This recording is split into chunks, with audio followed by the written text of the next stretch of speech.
भगवते वासुदेवाय। गाइए। ओम नमो भगवते वासुदेवाय। ओम नमो भगवते वासुदेवाय। ओम नमो भगवते वासुदेवाय। ओम नमो भगवते वासुदेवाय। ओम नमो भगवते वासुदेवाय। नारायणं नमस्कृत्यं नारायणं नमस्कृत्यं नरं चैव नरोत्तमं नरं चैव नरोत्तमं देवीं सरस्वतीं व्यासं देवीं सरस्वतीं व्यासं ततो जयमुदीरये। ततो जयमुदीरये। नष्टप्रायेषु अभद्रेषु नष्टप्रायेषु भद्रेषु नित्यं भागवत सेवया। नित्यं भागवत सेवया।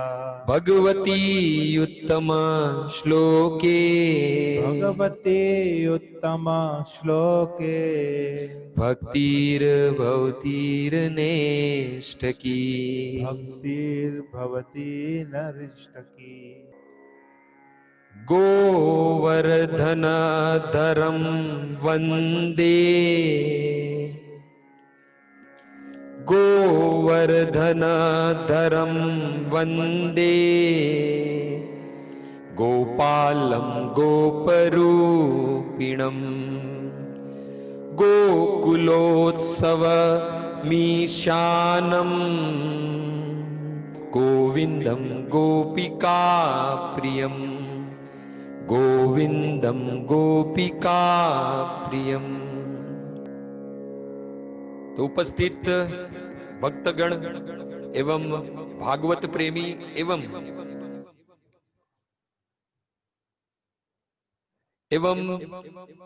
भागवत प्रेमी एवं कृष्ण प्रेमी और इस सभा को सुशोभित करने वाले सभी भक्तगण के चरण कमलों में इस मनस्वी कृष्णदास का प्रणाम। तो भक्तों, पुनः ये जो पवित्र महीना है, पुनः जो पुरुषोत्तम पवित्र महीना है, उसमें हम पुनः एक बार यहाँ पर एकत्रित हुए हैं और आज पहला सत्र है इस सभा का, इस कथा का। इस पवित्र पुरुषोत्तम मास में हम लगातार पिछले 6 दिन, आज 7वां दिन है, भगवान के गुणगान कर रहे हैं। साथ ही साथ इस पवित्र मास है जो इसका भी हमने गुणगान किया। इस पवित्र पुरुषोत्तम मास में भक्तों 3 कार्य प्रमुख हैं, जिस कार्य द्वारा हम कृष्ण को प्रसन्न कर सके। इस पूरे पवित्र महीने में जो कार्य करना है उसका एक ही उद्देश्य है, भगवान कृष्ण को प्रसन्न करना। और ये 3 कार्य कौन से हैं? ये 3 कार्य है तप, दान और यज्ञ। ये 3 कार्यों के द्वारा हम इस पवित्र पुरुषोत्तम मास में भगवान कृष्ण को प्रसन्न कर सकते हैं। अभी देखा जाए तो तप, दान और यज्ञ हम सब लोग जानते हैं, पर आध्यात्मिक दृष्टि से देखा जाए, कृष्ण की दृष्टि से देखा जाए तो वास्तविक जो यज्ञ है वो क्या है? वास्तविक यज्ञ वो है नाम संकीर्तना, भगवान का नाम जपना। ये वास्तविक यज्ञ है। भगवान भगवद गीता में कहते हैं यज्ञ जप, जो यज्ञ है, जो वास्तविक देखा जाए तो नाम, जो नाम जप है वो यज्ञ है, भगवान भगवद गीता में कहते हैं। तो वास्तविक यज्ञ देखा जाए तो इस पुरुषोत्तम महीने में करना है वो है नाम संकीर्तन, नाम का यज्ञ करना है। यज्ञ नाम जप यज्ञ अस्मि, भगवान भगवद गीता में कहते हैं। और दूसरा है दान। दान क्या है? दान यानी देखा जाए तो जिससे कृष्ण प्रसन्न हो जाए। दान वो करे जिससे कृष्ण प्रसन्न हो, और दान वो है जिससे हम हमारी आत्मा का कल्याण कर सके, वो है वास्तविक दान। जो दान से हमारा आत्मा का कल्याण हो वो वास्तविक दान है। और तप, तप यानी भक्तों और कुछ नहीं, अपनी इंद्रियों को वश में करना, ये वास्तविक तप है, वास्तविक तपस्या है। और ये तीनों तीन कार्य, तप, दान और यज्ञ, ये तीनों तीन कार्य हमें इस पुरुषोत्तम महीने में करने हैं। हेतु क्या है? भगवान कृष्ण को प्रसन्न करना, उस पूर्ण पुरुषोत्तम को। और यही तीन कार्य, तप, दान और यज्ञ, ये पवित्र पुरुषोत्तम मास में भगवान पूर्ण पुरुषोत्तम के नाम का जप, तप और यज्ञ, ये जो करने का जो सुंदर अवसर है, ये हमें इस वांड्रा परिवार के द्वारा मिला है। धीरज वांड्रा के सपुत्र महेश प्रभु और उनकी पुत्र वधु पुष्पा माता जी, जिनके द्वारा ये जो पवित्र महीने में हमें ये वास्तविक जप, दान और यज्ञ का हमें जो स्तुति फल है, ये इनके द्वारा मिल रहा है। तो हमारी ये 3 दिन, हमारी जो रति मति है, वो भगवान के इन 3 कार्यों में लगानी है। और आज सौ प्रथम जो है वो है जप, भगवान के नाम का संकीर्तन, भगवान के नाम का जप, जिसके बारे में हम आज श्रवण करेंगे। और बड़ा ही कहते हैं ना, कृपा है इस परिवार की, वांड्रा परिवार की, कि हम सब की रति मति अब ये 3 दिन, ये 3 कार्यों में लगेगी। तो खूब खूब धन्यवाद वांड्रा परिवार, जिनके द्वारा आज हम सबको ये अवसर मिला है। इस दास की वाणी को भी आज भगवान के गुणानुवाद और आप जैसे भक्तों की सेवा में लगाने का अवसर ये वांड्रा परिवार के द्वारा मिला है। तो खूब खूब धन्यवाद ये वांड्रा परिवार का। साथ ही साथ महेश प्रभु जो ये इस कथा के आयोजक है, उनकी इच्छा थी, वो कह रहे थे कि प्रभु इस पुरुषोत्तम महीने में कहते हैं कि भगवत गीता पढ़ना चाहिए, भागवत पढ़ना चाहिए। हमारी कथा ये 3 दिवस की है, तो 3 दिवस में भागवत संपूर्ण पढ़ना मुश्किल है, पर भक्तों हमारे पास ये भगवत गीता पढ़ने का अवसर है।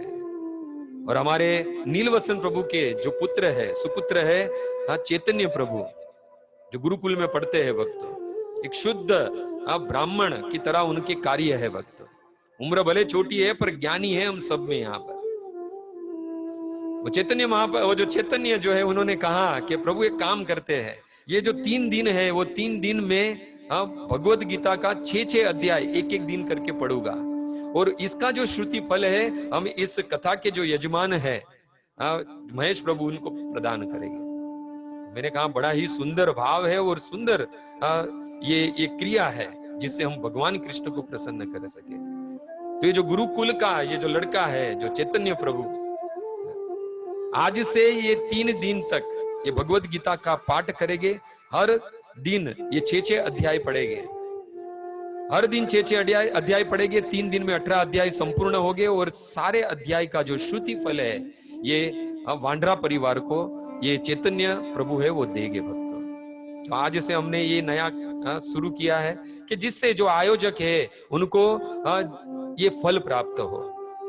देखो समय नहीं है कि पूरी भगवत गीता पढ़े या भागवत पढ़े, पर किसी शुद्ध भक्त के द्वारा यदि इसका उच्चारण किया जाए, इसके द्वारा गाया जाए, और उसका श्रुति फल यदि यजमान को मिले, तो वो फल भी शुद्ध होता है, क्योंकि शुद्ध भक्त के द्वारा इसको गाया गया है। तो गुरुकुल का लड़का है, और ये आज से महेश प्रभु आपके लिए ये पूरी भगवत गीता पढ़ेगा, हर दिन 6 अध्याय, और उसका जो श्रुति बल होगा वो आपके परिवार को अर्पण करेगा। तो खूब खूब धन्यवाद चैतन्य प्रभु कि आपने ये सुंदर कार्य करने का हमें ज्ञान दिया। तो खूब खूब धन्यवाद। और आज हम शुरू करने जा रहे हैं इस पुरुषोत्तम महीने में जो भगवान के वास्तविक 3 कार्य है, जिससे इस पुरुषोत्तम मास के पूर्ण पुरुषोत्तम भगवान कृष्ण को हम प्रसन्न कर सके।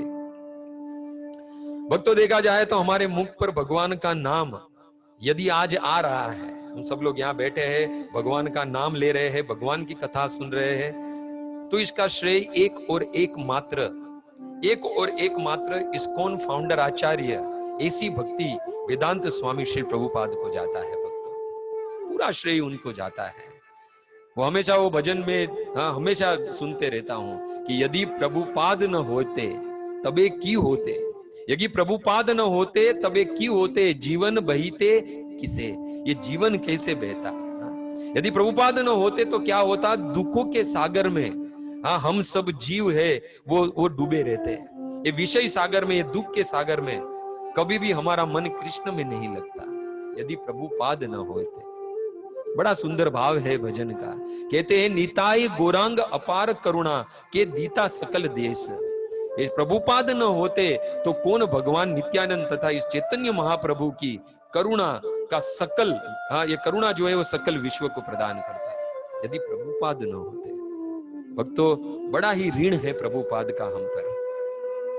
आज भाल में तिलक, गले में कंठी, हाथ में माला और मुख पर यदि कृष्ण का नाम है तो ये सारा श्रेय इस इस्कॉन संस्थापक के आचार्य, इस्कॉन संस्था के आचार्य श्री प्रभुपाद को जाता है। भक्तों, अब हरे कृष्णा महामंत्र का तो हम जाप करते हैं, पर इसमें हमारे भाव कितने शुद्ध है, हमारा मन कितना इसके पीछे लालायित है, ये भी समझना है। प्रभुपाद को देख लीजिए, बड़े बड़े मंदिर बनवाए, कितने लोग को प्रभुपाद ने दीक्षा दी। प्रभुपाद जब जब भी किसी को दीक्षा देते थे अपने समय में, तो एक ही बात कहते थे, माला हाथ में देते थे और कहते थे कि नाम जपो, नाम जपो, नाम जपोगे तो सदा सुखी रहोगे। इसलिए प्रभुपाद कहते हैं chant Hare Krishna be happy. बस भगवान कृष्ण का नाम जपते रहो और जीवन में जितने भी दुख है वो दुख को भी हम सुख का अनुभव प्राप्त करेंगे और जीवन है वो सुखमय हो जाएगा भगवान के नाम से। भक्तों, इसलिए भगवान कृष्ण के नाम का कीर्तन यदि कोई जीव करता है तो सारे दुखों से मुक्त हो जाता है। या दूसरे शब्द में कहूं कि कृष्ण के नाम लेने वाला, कृष्ण के नाम जपने वाला, कीर्तन करने वाला कभी भी दुखी नहीं होता है, हमेशा प्रसन्न, ब्रह्मभूत प्रसन्न आत्मा। भगवान भगवत गीता में, भगवत गीता का अंत करते करते कहते हैं कि मेरे भक्त कैसे हैं, ब्रह्मभूत प्रसन्न आत्मा। क्यों? क्योंकि उनके मुख पर सदा मेरा नाम रहता है। इसलिए कवि लोग कहते हैं कि थोड़े थोड़े तन दुखी, थोड़े मन दुखी, दुखी धन को दास, थोड़े थोड़े सब दुखी, सुखी कृष्ण को दास। यदि देखा जाए तो वास्तविक कृष्ण का जो दास है वही सुखी है। वास्तविक क्यों? क्योंकि उसके मुख पर हमेशा कृष्ण का नाम रहता है, चाहे अनुकूल परिस्थिति हो चाहे प्रतिकूल परिस्थिति हो। हम कृष्ण का कीर्तन करते रहना है। जो जीव कृष्ण की भक्ति में लगा है वो हमेशा भगवान का नाम, कोई भी अवस्था हो, चाहे दुख हो या चाहे सुख हो, उसमें बस उसका एक ही काम है, भगवान का नाम जपना। भक्तों, भागवत के 6ठे स्कंद में भगवान शिव जी पार्वती से कहते हैं कि नारायण परा सर्वे न कृतश्चन बिभ्यति स्वर्ग अपवर्ग अपि अर्थ तुल्य दर्शनम। कहते हैं कि जो भगवान नारायण परायण, जो कृष्ण की भक्ति में लगा है, नारायण विष्णु राम की भक्ति में लगा है, हाँ, कहते हैं कृतश्चन, कोई भी स्थिति हो वो उसमें भयभीत नहीं होता है, भयभीत नहीं होता है, उसे भय नहीं लगता है। चाहे उसे स्वर्ग मिले कि या नरक मिले, उसका कार्य है भगवान का नाम जपना, वो तो बस वही जपते रहता है। भगवान कपिल मुनि माता देवहूति से भागवत के 3रे स्कंद में कहते हैं कि मद आश्रया कथाम रिष्टा शुण्वन्ति कथयन्ति च तपन्तति विविधतापा न एतान मदगत चेतसा। कपिल मुनि माता देवहूति से कहते हैं कि मेरे भक्त मेरी कथा का श्रवण करते हैं और मेरे नामों का कीर्तन करते हैं तो तपन्तति विविधतापा, उसके जीवन में छोटे मोटे बड़े जो भी भौतिक कष्ट है उससे वो मुक्त हो जाता है।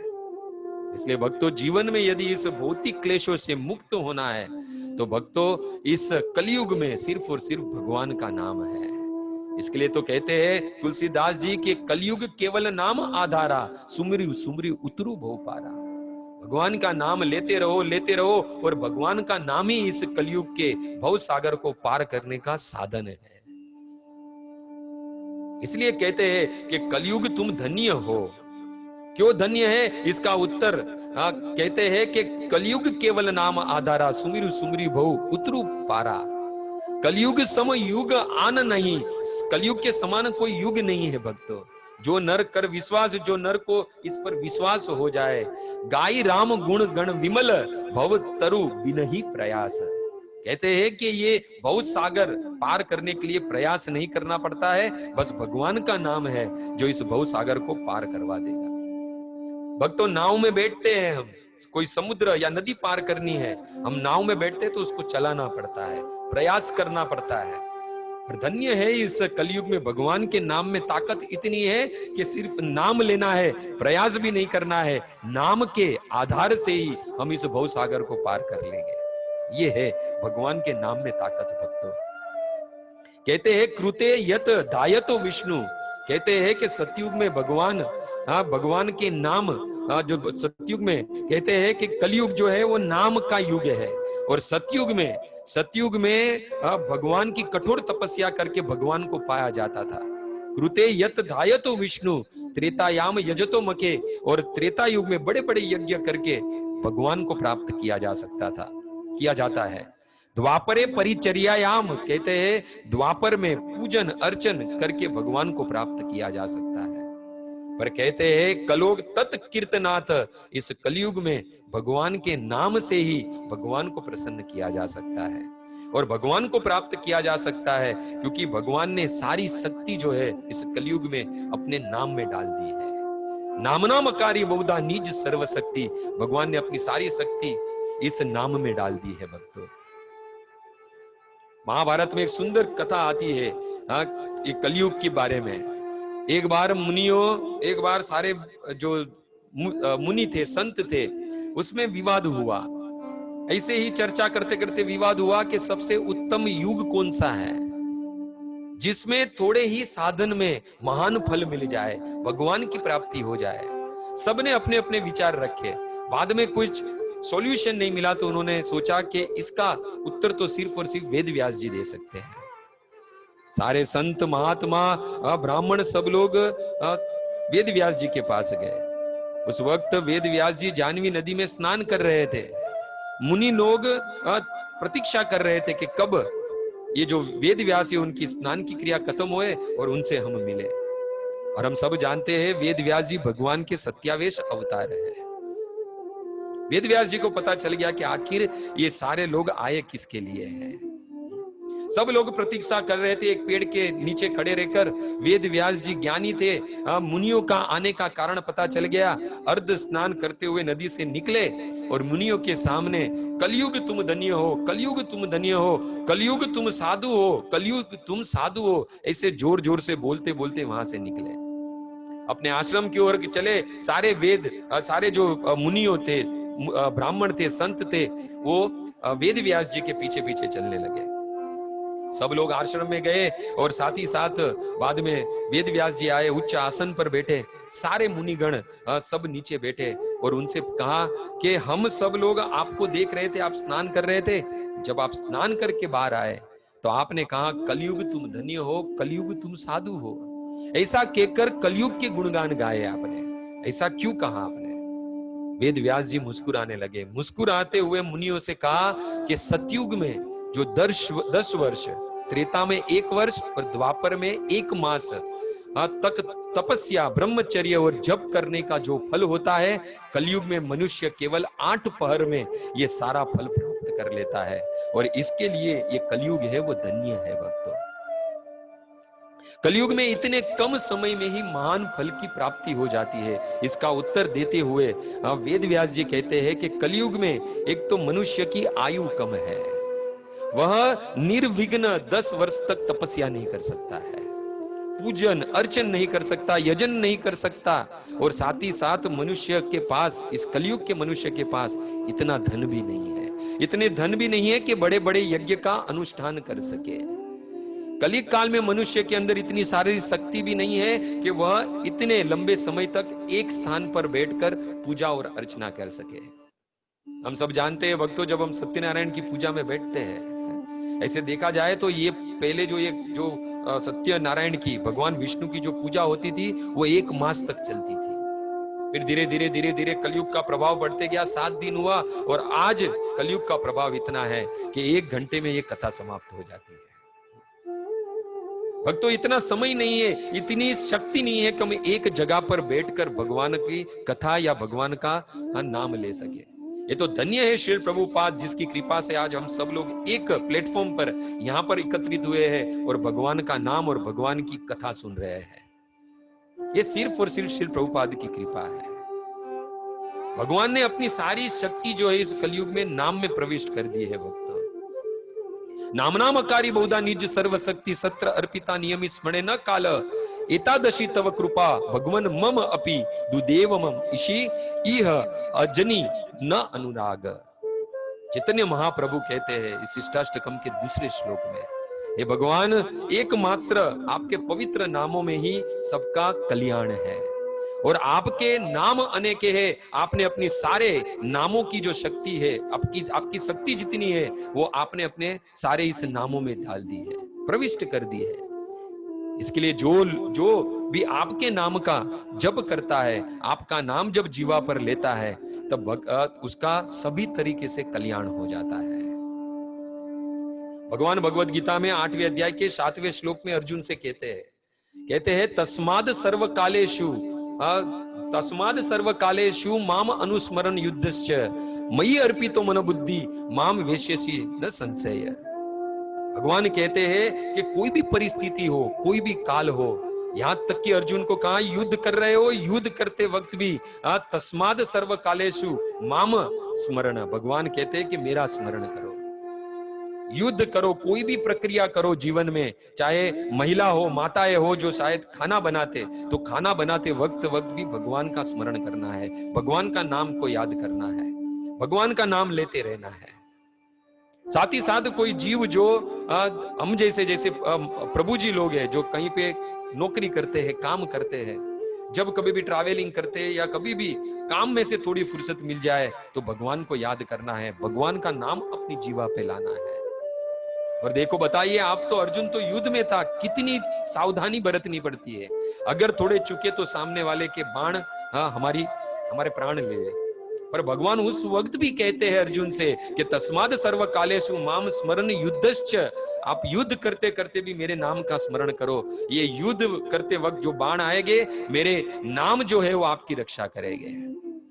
और भगवान के नाम लेने के लिए जितने भी ये काल है, मतलब भगवान कहते हैं कोई भी परिस्थिति, कोई भी काल में मेरा नाम लो, ये कब संभव हो सकता है? तो भगवान कहते हैं सर्वप्रथम मयि अर्पितो मनोबुद्धि, पहले भगवान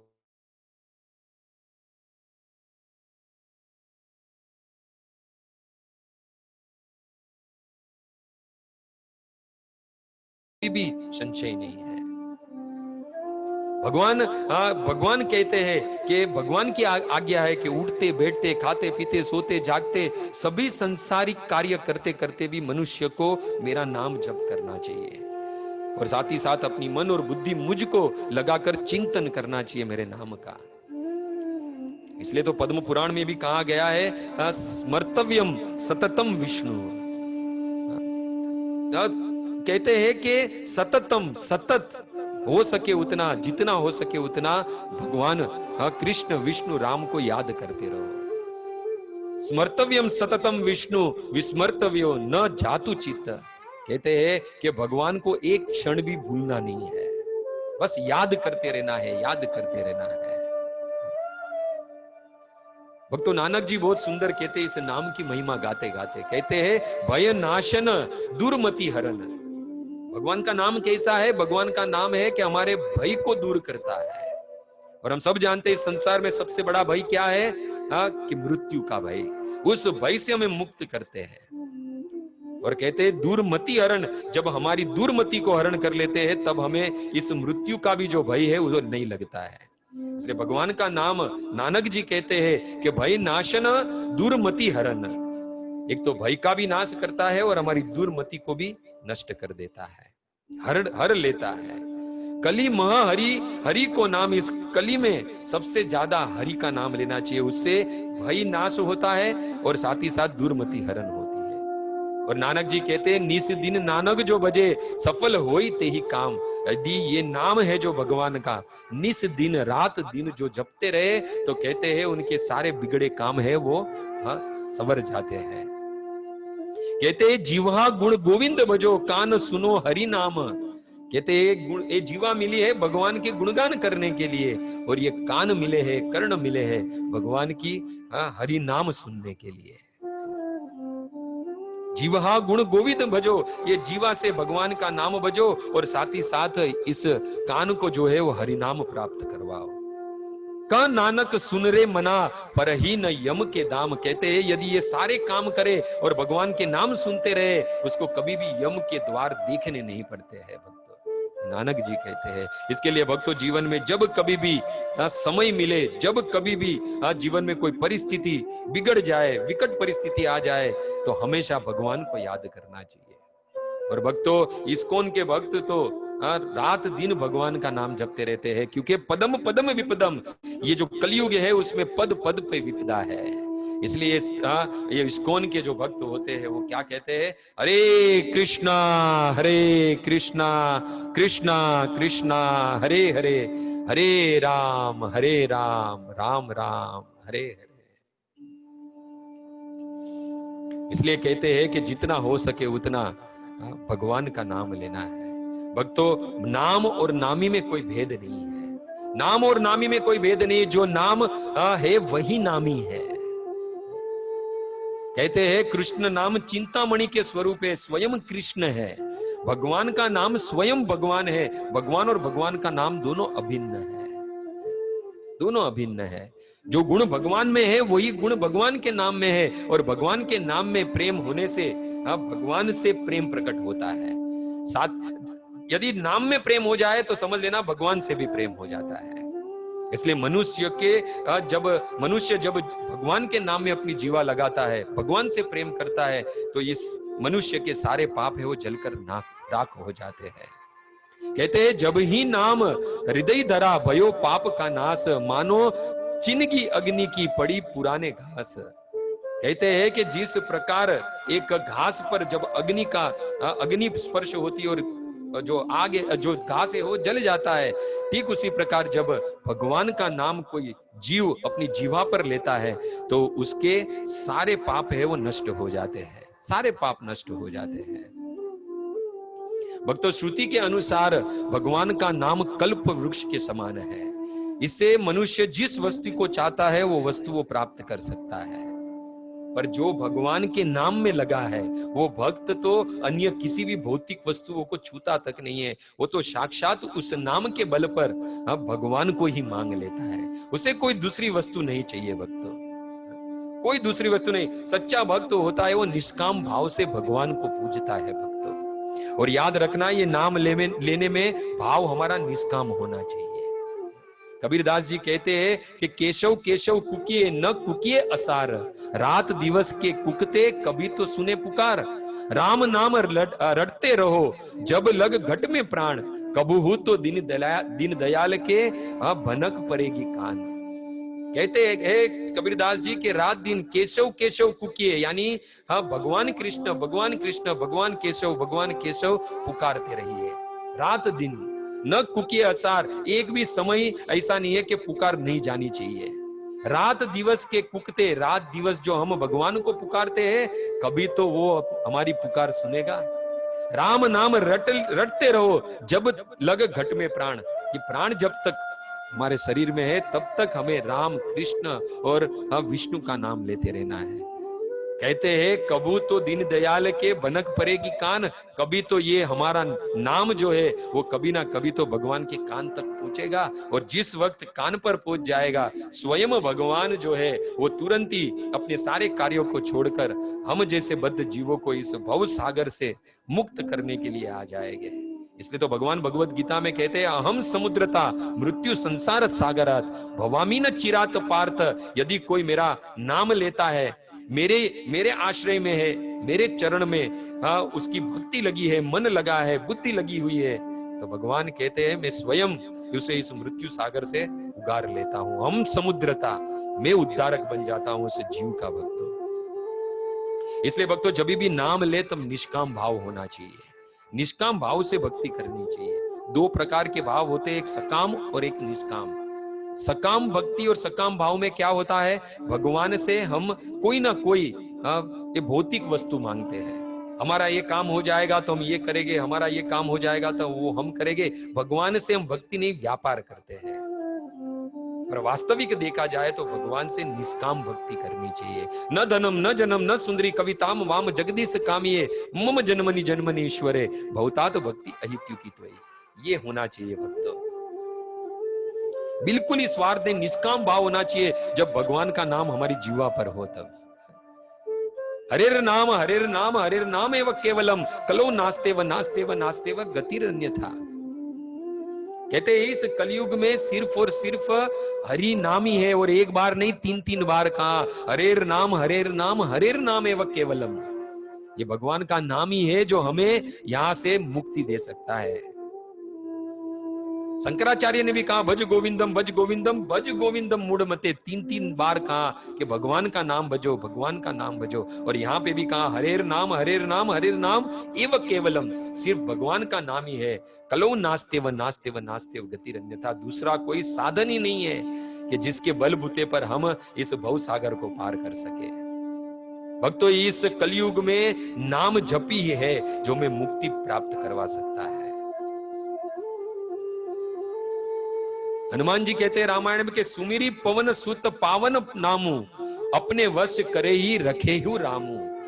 कहते हैं कि जो जीव, तुलसीदास जी कहते हैं कि ये राम क्यों हनुमान जी के वश में है, क्योंकि हनुमान जी रात दिन इस राम का जो पवित्र नाम है वो अपनी जीवा से रटते रहते हैं। जो लोग भी भगवान का नाम लेते हैं भगवान उनके वश में हो जाते हैं। हम भक्त पराधीन, भगवान भगवत गीता में कहते हैं कि मैं मेरे भक्त के अधीन हूं, मैं मेरे भक्त के अधीन हूं। इसलिए कहते हैं सुमिरी पवन सुत पावन नामू, क्योंकि रात दिन हनुमान जी हो भगवान का नाम लेते रहते हैं। इसके लिए अपने वश करी राम, इसके लिए अपने वश में राम को करके रखे हैं। यदि भगवान को अपने वश में करना है तो भक्तों सिर्फ और सिर्फ एक ही है साधन, वो है नाम जप। जितना जप ज्यादा करोगे उतना भगवान का अनुग्रह, भगवान की कृपा हम पर और बसती रहेगी, और भगवान अपने सारे काम छोड़कर आएंगे। तुलसीदास जी कहते हैं अपर अजामिल गज गणिकाऊ भये मुक्त हरि नाम प्रभाऊ। कहते हैं कि अजामिल ने जब भगवान का नाम लिया, भक्तों हम सब जानते हैं कितना पापी था, पर जब भगवान का नाम लिया तो भये मुक्त हरि नाम प्रभाऊ। कहते हैं मुक्ति को प्राप्त हो गया भगवान का नाम लेकर।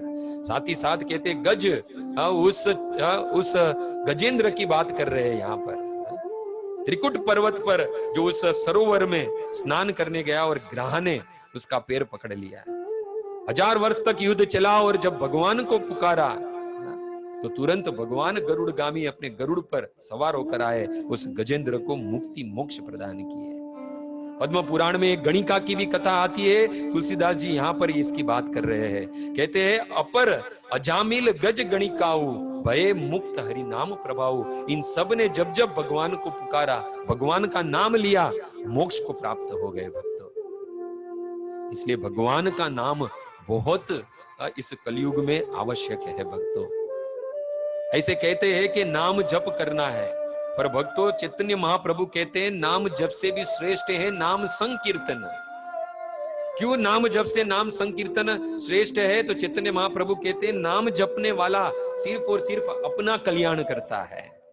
नाम जप करने वाला भगवान के नाम जपने से अपना तो कल्याण कर देता है, पर जब यही नाम संकीर्तन होता है तब भक्तों वो नाम जपने वाला अपना तो कल्याण करता है, पर साथ साथ जो संकीर्तन में जो भगवान का नाम सुनते हैं वो सारे लोग इस भवबंधन से मुक्त हो जाते हैं भक्तों। इसलिए श्री प्रभुपाद ने भी देखो आप जब अमेरिका में जब गए तो सबसे पहले उन्होंने उस पार्क में जाके क्या किया? भगवान का नाम संकीर्तन शुरू किया। प्रभुपाद तो भगवान का नाम लेते थे, अपना कल्याण कर चुके थे, पर इस हम जैसे बद्ध जीवों का कल्याण करना था, हम जैसे बद्ध जीवों का कल्याण करना था। और प्रभुपाद जी अपनी करताल लेकर, प्रभुपाद जब अमेरिका में उतरे तो पता भी नहीं था लेफ्ट जाओ कि राइट जाओ, पर भगवान के नाम का सहारा लिया। शक्ति थी भगवान के नाम की इस प्रभुपाद के पास, और उस पार्क में जाकर प्रभुपाद जी ने कीर्तन किया। उस संकीर्तन में बहुत लोग वहां पर जुड़े और जिन जिन के कर्ण में इस भगवान का मधुर नाम गया और सब लोग भगवान के कृष्ण के भक्त हो गए भक्तों। इसलिए नाम संकीर्तन किसी भी समय, किसी भी अवस्था में और किसी भी काल में लेना चाहिए।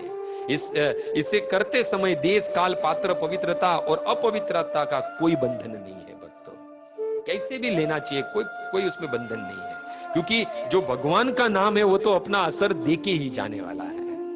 इसके लिए भक्तों तुलसीदास जी को किसी ने कहा कि हम नाम लेते हैं, हम जब भगवान का नाम लेते हैं तो हमारा मन नहीं लगता है।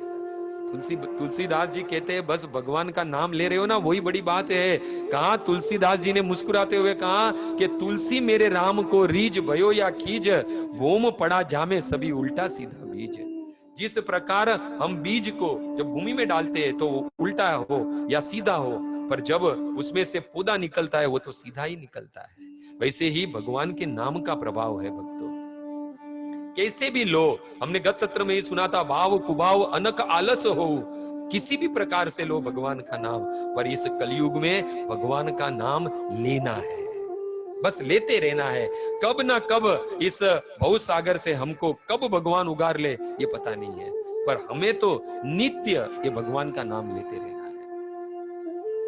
जब भगवान भी उस सबरी से मिले और सबरी ने जब भगवान को देखा तो बहुत मन में लालसा हुई कि भगवान की मैं भक्ति करूं, भगवान के लिए मैं स्तुति करूं, और मेरे सामने जो साक्षात अखिल ब्रह्मांड के नायक बैठे उसको मैं प्रसन्न कर दूं।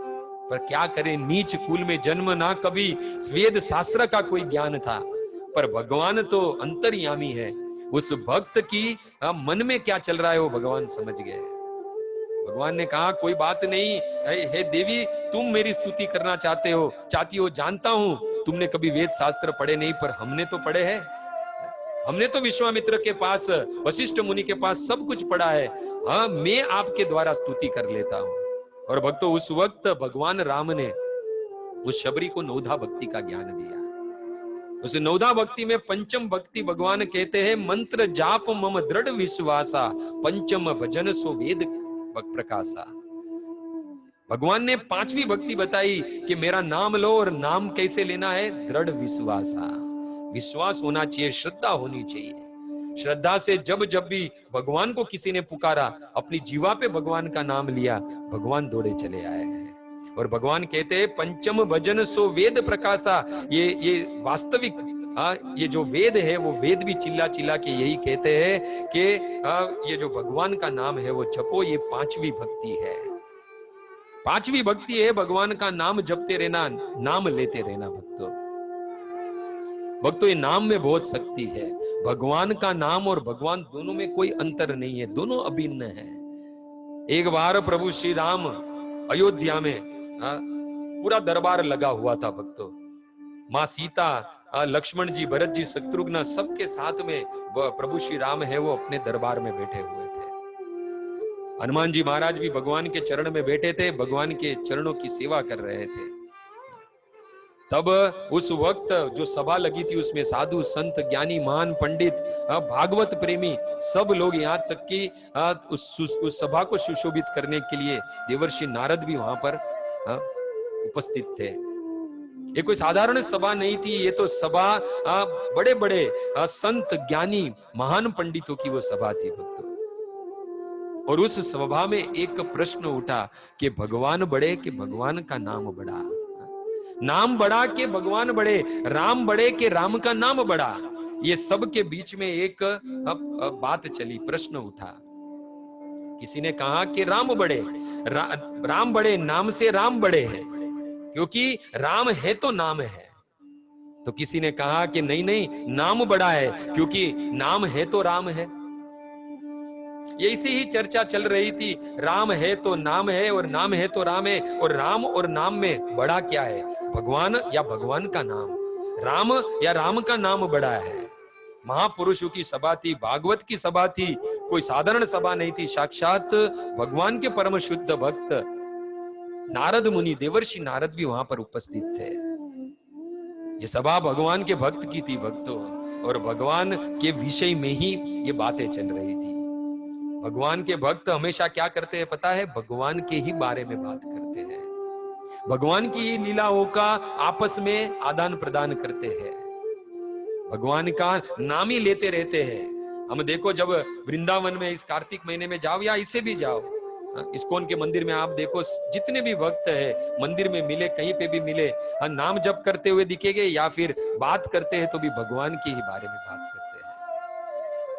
और जो भगवान के बारे में बात करता है, भगवान का नाम लेता है, भक्तों भगवान को वो सबसे ज्यादा प्रिय है। भगवान भगवत गीता में कहते हैं, मच्चित्त मदगत प्राणा बोधयंत परस्पर कथयंती च माम नित्यम तुष्यंती च रमयंती च। भगवान कहते हैं, जो लोग ने अपने मन को, अपने चित्त को और साथ ही साथ अपने प्राण को भी मुझको अर्पित कर दिए, मत चित्त मदगत प्राणा बोधयंत परस्पर, जब भी एक दूसरे से मिलते हैं तो मेरे बारे में बात करते हैं, मेरे बारे में बात करते हैं, कथयंती च माम नित्यम, और रात दिन जब भी मिलते हैं तभी मेरे बारे में ही बात करते हैं, कथयंती च माम। तो किसी ने कहा कि ये सब करने से होता क्या है, तो भगवान कहते हैं, तृष्यंती च रमयंती च, वो प्रसन्न और दिव्य आनंद को प्राप्त करते हैं, दिव्य आनंद को प्राप्त करते हैं। और भगवान कहते हैं, मेरा भक्त जब भी मिले तब मेरे बारे में बात करता है तो मुझे बड़ा ही आनंद होता है। वो तो प्रसन्न होता है, आनंदित होता है, पर साथ ही साथ उससे कई गुना आनंद और प्रसन्नता का मैं अनुभव करता हूं। इसलिए भक्तों जब भी मंदिर में जाए ना, तो भगवान के भक्तों के साथ में रहे, भगवान के नाम का जप करे, इधर उधर की बातें ना करे, बस हमारा मन उस वक्त भगवान में ही होना चाहिए। भगवान ने कितने सुंदर वस्त्र पहने हैं, भगवान कितने सुंदर लग रहे हैं, कौन से कलर की पाग है, कौन से कलर का पीतांबर धारण किया है, ये सब कुछ सोचना चाहिए।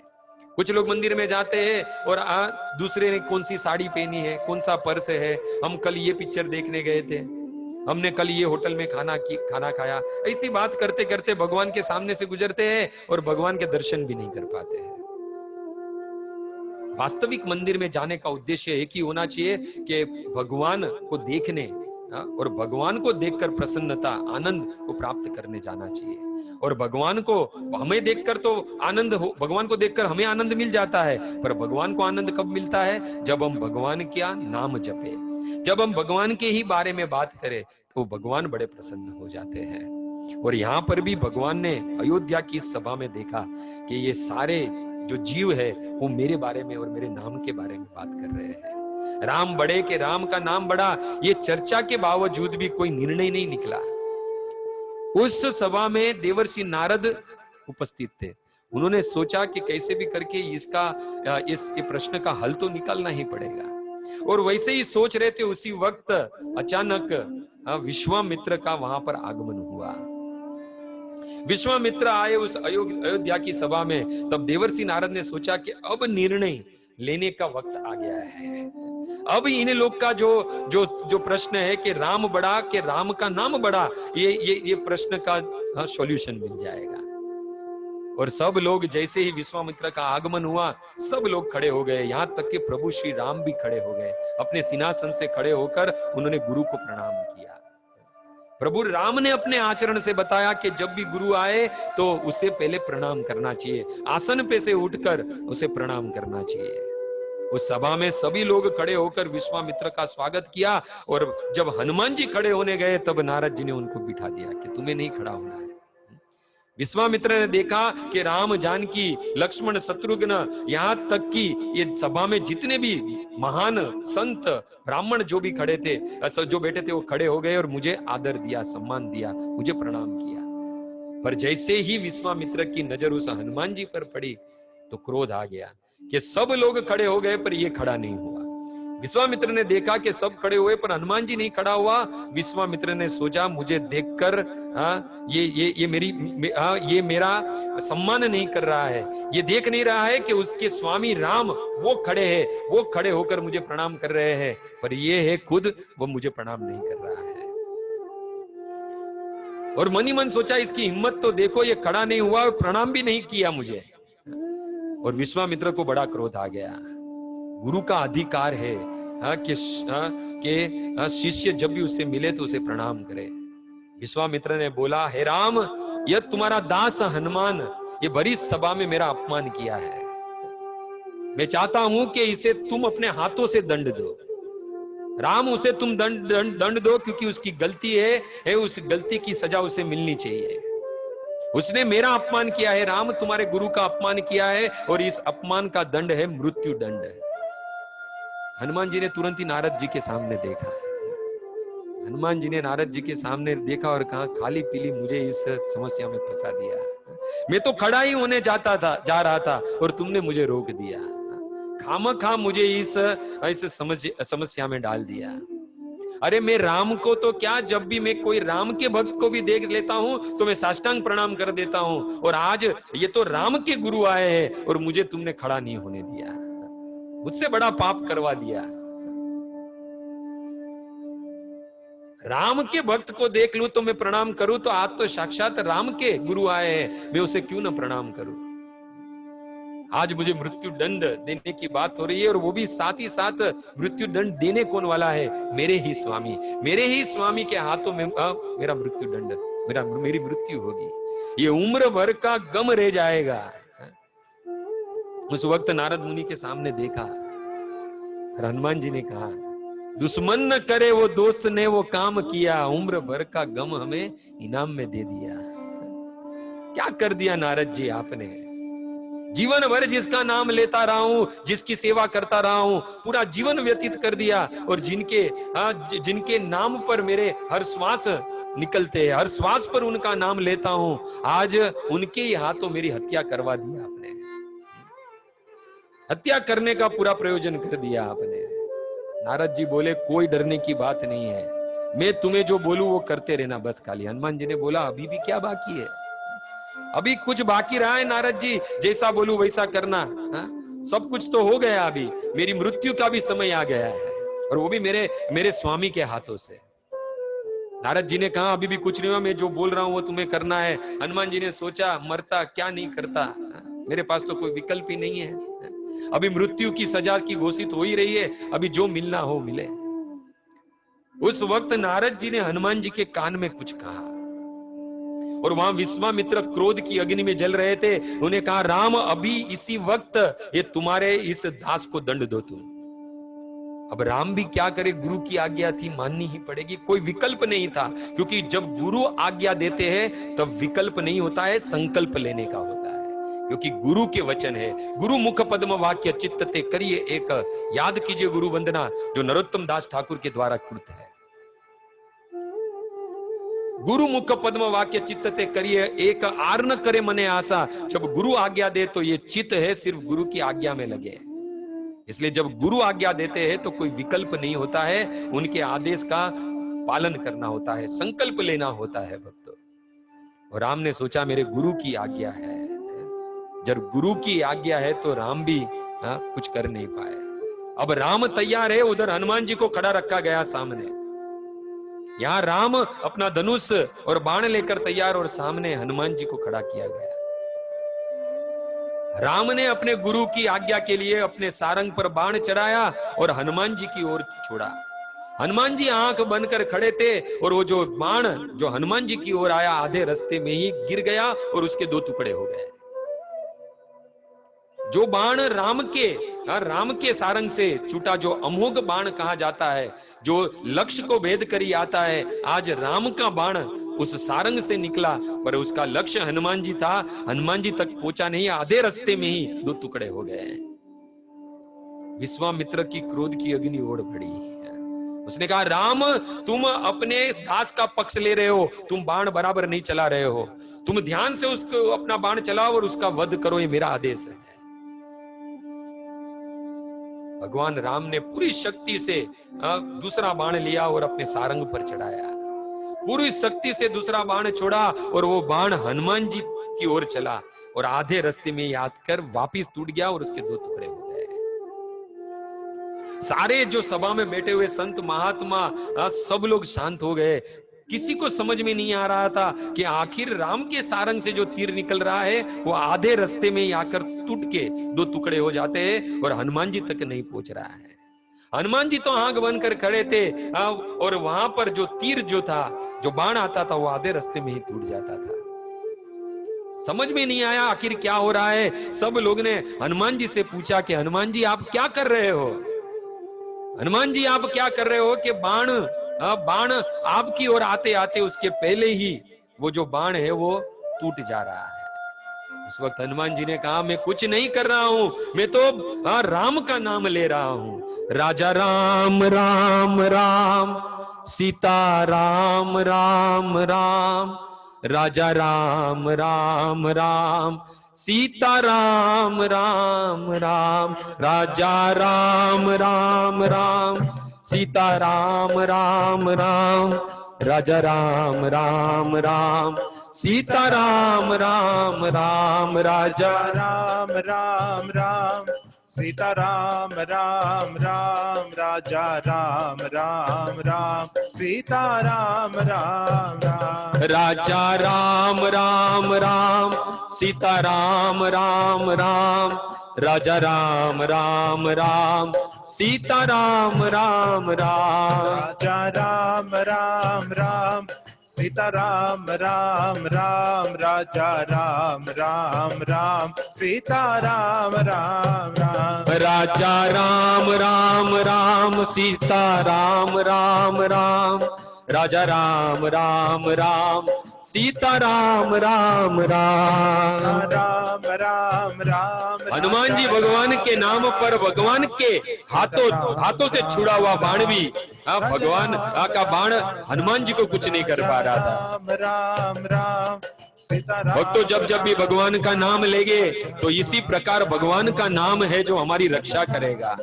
आज साक्षात भगवान के हाथों से जो बाण छूट रहा है, पर भगवान का नाम हनुमान जी की रक्षा कर रहा है।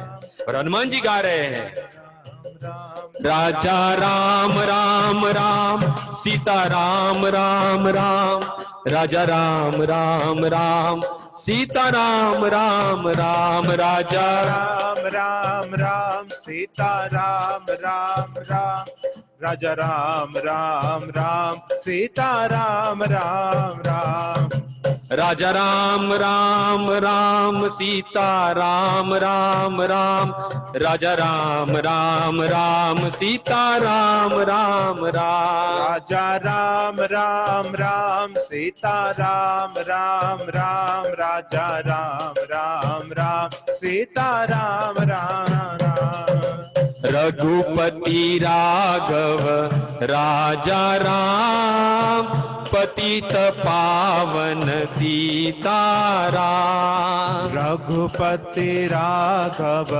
राजा राम, पतित पावन सीताराम, रघुपति राघव राजा राम, पतित पावन सीताराम, रघुपति राघव राजा राम, पतित पावन सीताराम, राजा राम, पतित पावन सीताराम, राजा राम, पतित पावन सीताराम, राजा राम, पतित पावन सीताराम, राजा राम, पतित पावन सीताराम, बोलो रघुपति राघव राजा राम, पतित पावन सीताराम, रघुपति राघव राजा राम, पतित पावन सीताराम, रघुपति राघव राजा राम, पतित पावन सीताराम, रघुपति राघव राजा राम, पतित पावन सीताराम, राजा राम, पतित पावन सीताराम, राजा राम, पतित पावन सीताराम, रघुपति राघव राजा राम, पतित पावन सीताराम, रघुपति राघव राजा राम, पतित पावन सीताराम। हरे कृष्णा कृष्णा कृष्णा हरे हरे, हरे राम राम राम हरे हरे। कृष्णा हरे कृष्णा, कृष्ण कृष्ण हरे हरे, हरे राम राम राम हरे हरे। हरे कृष्णा कृष्णा कृष्णा हरे हरे, हरे राम राम राम हरे हरे। हरे कृष्णा कृष्ण कृष्ण हरे हरे, हरे राम राम राम हरे हरे। हरे कृष्णा कृष्णा कृष्णा हरे हरे, हरे राम राम राम हरे हरे। हरे कृष्णा कृष्ण कृष्ण हरे हरे, हरे राम राम राम हरे हरे। जय जय प्रभुपाद प्रभुपाद प्रभुपाद प्रभुपाद। जय जय प्रभुपाद प्रभुपाद प्रभुपाद, जय जय प्रभुपाद। जय जय प्रभुपाद प्रभुपाद प्रभुपाद प्रभुपाद। जय जय प्रभुपाद प्रभुपाद प्रभुपाद, जय जय प्रभुपाद। निताय गौर हरि बोल हरि बोल हरि बोल हरि बोल हरि बोल हरि बोल हरि बोल, निताय गौर हरि बोल। हरि बोल हरि बोल हरि बोल हरि बोल हरि बोल हरि बोल हरि बोल हरि बोल। निताय गौर हरि बोल हरि बोल हरि बोल हरि बोल। निताय गौर हरि बोल हरि बोल हरि बोल हरि बोल। युग धर्म हरिनाम संकीर्तन की जय, शील प्रभुपाद की जय, निताय गौर हरि प्रेमानंदे।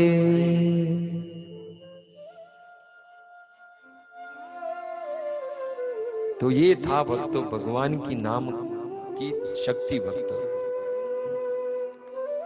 साक्षात राम के हाथों से उस सारंग से बाण निकला, पर भगवान का जो नाम था उस नाम के बल से, नाम के शक्ति से हनुमान जी का कुछ नहीं बिगड़ा। राम के सारंग से छूटा हुआ बाण आधे रास्ते में आकर दो टुकड़े हो गए, और उस सभा में सबको पता चला कि भगवान के नाम, भगवान से भी बड़ा यदि कोई है तो वो है भगवान का नाम। भक्तों स्वयं राम को पता चला कि आज मुझसे मेरा नाम बड़ा है। भक्तों मुझसे मेरा नाम बड़ा है, और जो संशय था वो दूर हुआ। भक्तों इसके लिए भगवान से भी बड़ा यदि कोई है तो भगवान का नाम है, इसलिए ये नाम जपो। भक्तों ये जीवन ही मिला है, मनुष्य जीवन ही मिला है भगवान के नाम जपने के लिए, भजन भक्ति करने के लिए। और बड़ा ही सुंदर पवित्र ये पुरुषोत्तम महीना है, ये वांड्रा परिवार के द्वारा हमें आज ये अवसर प्राप्त हुआ है कि हम भगवान का नाम ये नाम ले सके। हमारी रति मति सब कुछ भगवान में लग जाए, यदि इस जीवा पर भगवान का नाम आ जाए।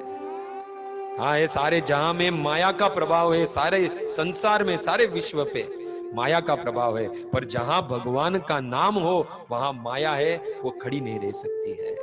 माया का अधिकार नहीं है वहां पर। भगवान के नाम पर इस भव बंधन से छूटने के लिए यदि हमारे जीवन में अगर भगवान के नाम पर यदि हमारी प्यास है, लालायित रहते हैं हम भगवान के नाम लेने के लिए, तो भक्तों इस भौतिक जीवन की, इस कलयुग जीव का सिर्फ और सिर्फ और मात्र एक आस अगर यदि है तो वो है भगवान का नाम।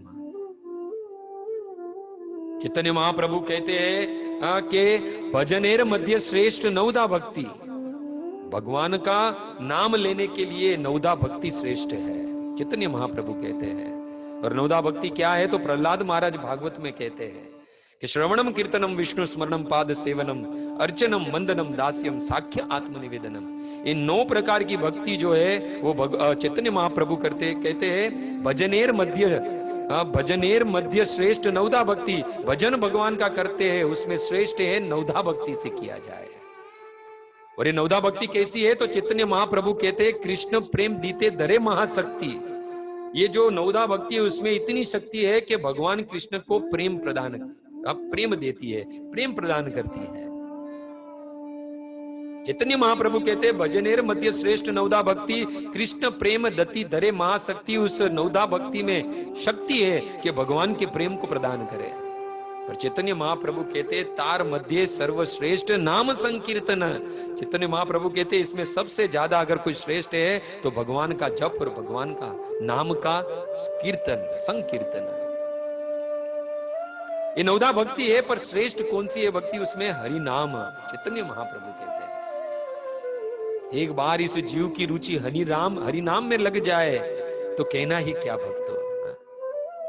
और हमने गत सत्र में ही सुना था कि इस जीवा पे यदि भगवान का नाम लाना है तो भगवान को अर्पित किया हुआ भोजन प्रसाद जो है हमें ग्रहण करना चाहिए। हमने सब सुना कि जिस प्रकार ये जीवा है जब तक कंट्रोल में नहीं आएगी तो सारी जो इंद्रिया है वो भी कंट्रोल में नहीं आएगी। एक बार अगर ये जीवा को कंट्रोल कर दिया जाए तो अपने आप सारी इंद्रिया है वो अपने आप संयमित हो जाएगी। और इस जीवा को कंट्रोल में लेने के लिए क्या करना है, 2 कार्य करने हैं। एक इस जीवा को भगवान का प्रसाद प्रदान करना है और दूसरा भगवान का नाम। जब तक प्रसाद ग्रहण नहीं करोगे भगवान का तब तक इस जीवा को रुचि नहीं होगी नाम लेने में। और जब इस जीवा पे भगवान का नाम आ जाएगा तो भक्तों ये जीवन है, ये मृत्यु सागर से हम मुक्त हो जाएंगे, भगवान का धाम प्राप्त हो जाएगा। इसलिए कहते हैं चैतन्य महाप्रभु के तार मध्य सर्वश्रेष्ठ हरि नाम। ये नवदा भक्ति में भी हरि नाम है वो श्रेष्ठ है। और भगवान भी भगवत गीता में कहते हैं यज्ञा नाम जप यज्ञ अस्मि। इस संसार में बड़े बड़े यज्ञ है पर उस यज्ञ से सबसे बड़ा यज्ञ है वो है नाम जप यज्ञ अस्मि। भगवान कहते हैं मेरे नाम का जप करो, ये सर्वश्रेष्ठ यज्ञ है। क्योंकि इस कलयुग में यज्ञ करना संभव नहीं है, इतनी शक्ति नहीं है, इतने पैसे धन संपत्ति नहीं है, साथ ही साथ शुद्ध ब्राह्मण नहीं है हमारे पास। यदि कोई त्रुटि रह गई तो हम उस यज्ञ का हमें दंड भुगतना पड़ेगा। इसलिए भगवान ने कहा इस कलयुग में यज्ञ ना करो, वास्तविक इस कलयुग में यज्ञ है वो मेरा नाम है, बस नाम जपते रहो। और हम सब रोज भोजन करते हैं और भोजन का आनंद लेते हैं। आनंद तो इस जीव का एक कहते हैं एक क्रिया है कि उसको आनंद तो चाहिए ही चाहिए। ये जीव बिना आनंद ले बगैर रह नहीं सकता है। यदि ये आनंद नहीं मिलेगा तो ये जीव दुखी होने लगेगा। और इस संसार में जो आनंद है वो क्षण भंगुर है। और वास्तविक देखा जाए तो इस संसार में सुख है ही नहीं। दुख की निवृत्ति स्थिति को हम सुख समझ बैठे हैं। यदि हमें इस जीवन में आनंद चाहिए, सुख चाहिए, तो उस आनंद घन कृष्ण के नाम का जप करना पड़ेगा। ये जीव हमेशा आनंद की तलाश में रहता है। देखो हम भोजन करते हैं तो हमारे शरीर को आनंद मिलता है ना, कि भोजन कर लिया शरीर तृप्त हो गया तो आनंद मिलता है भोजन का। और उसमें भी एकादशी हो तो। पर भक्तों यदि एकादशी अगर कोई जीव भगवान कृष्ण की भक्ति में लगाए शुद्ध निष्काम भाव से, तो उस वक्त बिना भोजन ही वो उस वक्त आनंद का भोजन करता है। भोजन नहीं करता है पर उस वक्त वो आनंद का भोजन करता है। और अन्य दिन हम भोजन करके आनंद को प्राप्त करते हैं, पर एकादशी के दिन कृष्ण का जो भक्त होता है वो तो आनंद का भोजन करता है। और उस आनंद के भोजन में वास्तविक उसकी आत्मा है वो तृप्त हो जाती है, आत्मा धन्य हो जाती है। और जब चैतन्य महाप्रभु ने जब शिष्टाष्टकम की रचना की, सारे वेद शास्त्र पुराण सबका सार ये 8 श्लोकों में दे दिया। जानते थे कि इस कलयुग के जीव के पास समय नहीं है कि शास्त्र सब खोले और पढ़े, और करुणा निधि ने हमारे लिए करुणा की। शिष्टाष्टकम 8 श्लोक में पूरे वेद शास्त्र पुराण सबका सार दे दिया भक्तों। और जो प्रथम श्लोक है जो शिष्टाष्टकम का, उसमें चैतन्य महाप्रभु कहते हैं,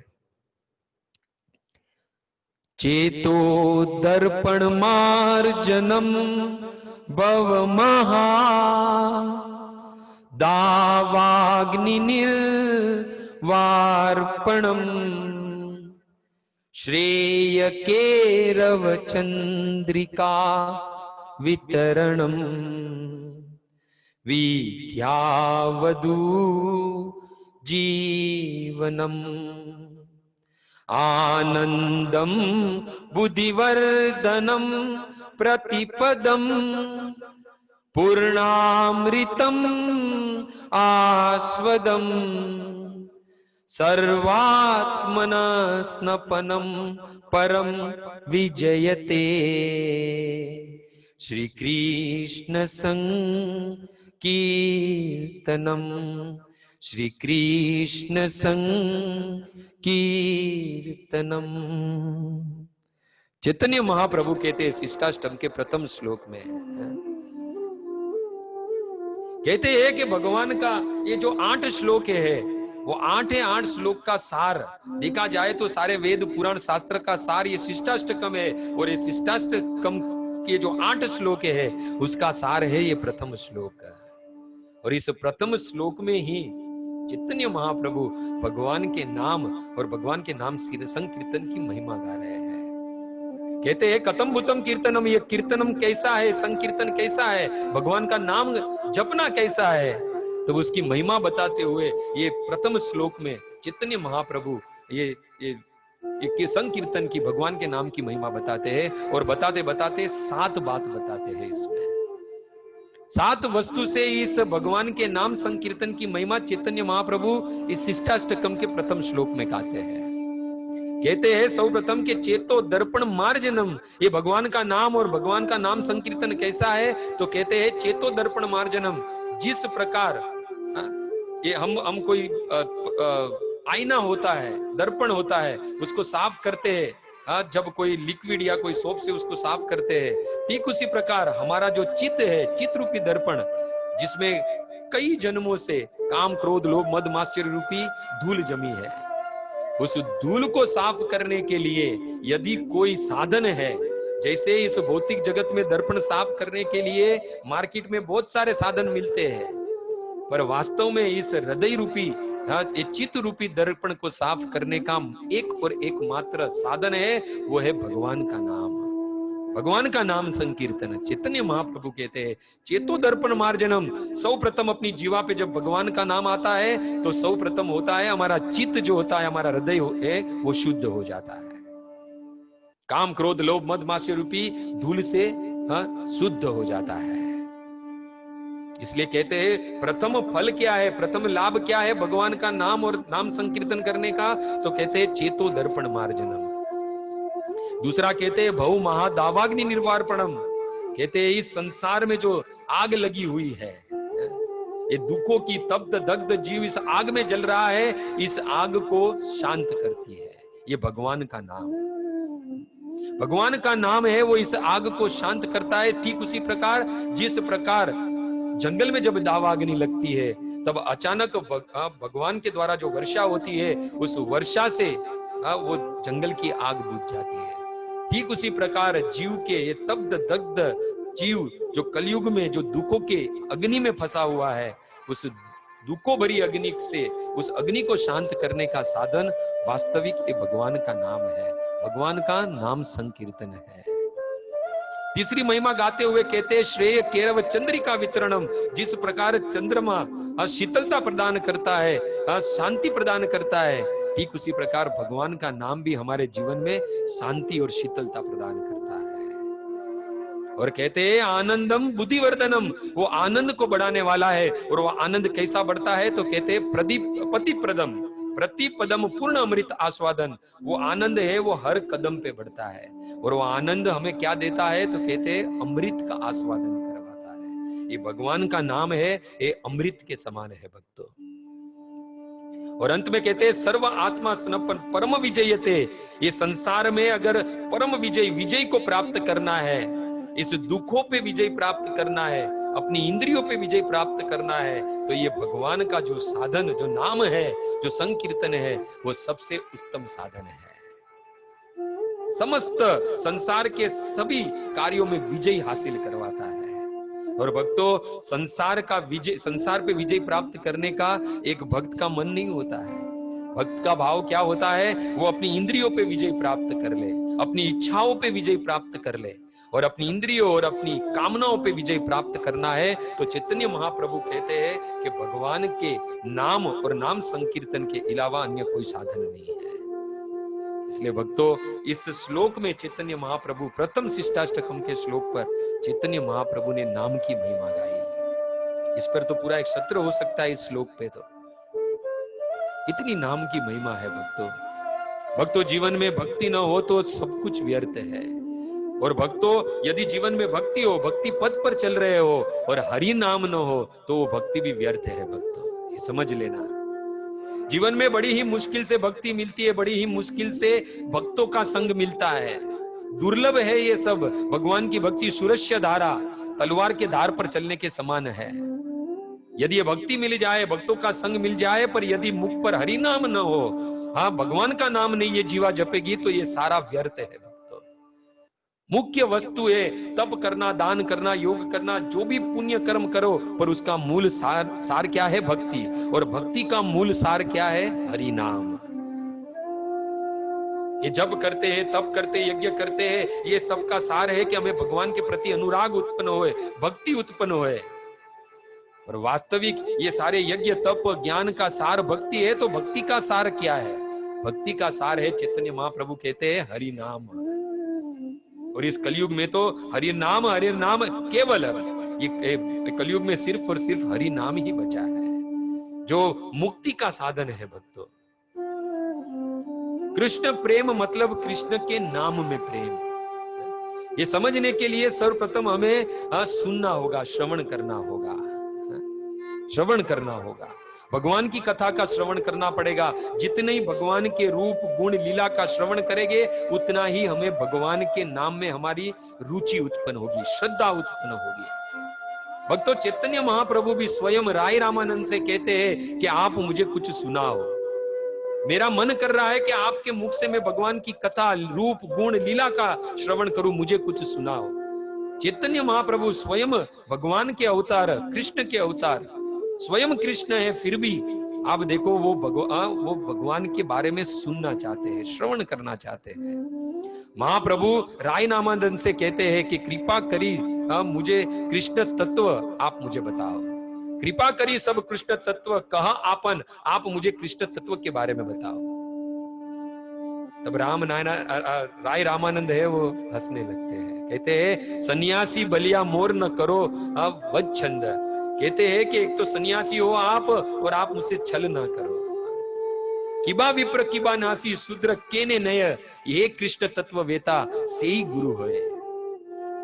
चाहे कोई विप्र हो, ब्राह्मण हो, चाहे सन्यासी हो, शुद्ध हो, कोई भी हो, पर यदि कृष्ण के तत्व को जानता है तो उसे ही गुरु बनाना चाहिए। इसमें जाति धर्म नहीं देखना है। जो कृष्ण को तत्व से जानता है उसे ही अपना गुरु बनाना चाहिए। क्योंकि भगवान स्वयं कहते हैं कि मनुष्य नाम सहस्त्रेषु कचित यतति सिद्धे कचित यति ताम अपि सिद्धा नाम माम वेति तत्वत। कोई है ऐसा विरला जो मुझे तत्व से समझ सकता है। और जो भगवान कृष्ण के तत्व को समझता है, फिर चाहे वो विप्र हो, सन्यासी हो, शूद्र हो, कोई भी हो, जो कृष्ण के तत्व को जानता है वही से गुरु है, उसे ही अपना गुरु बनाना चाहिए। भगवान भगवत गीता में कहते हैं कि मुझे समझना बड़ी ही कठिन है। जन्म कर्मच में दिव्यम, मेरे जन्म और कर्म भी कोई नहीं समझेंगे। कहते त्यक्त्या देहम पुनर्जन्म नेति मामेति सो अर्जुन। एक बार मेरे जन्म और मेरे कर्म को कोई समझ लिया तो समझो कि इस बहुबंधन से, जन्म जरा मृत्यु व्याधि के चक्कर से छूट जाएगा।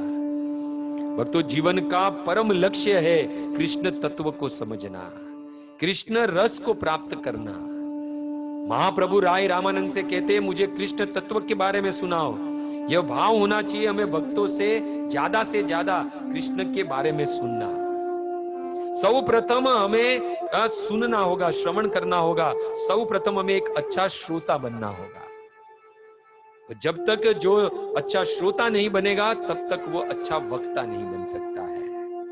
नेतर तो फिर वो वक्ता ही रहेगा, ये इधर उधर की संसार की बातें ही करता रहेगा। जितना भगवान के बारे में, रूप गुण लीला के बारे में जितना श्रवण करोगे उतनी ज्यादा भगवान के प्रति श्रद्धा होगी, भगवान के नाम के प्रति रुचि उत्पन्न होगी, और उतना ही अच्छी तरीके से इस जीवा से भगवान का नाम ले पाएंगे।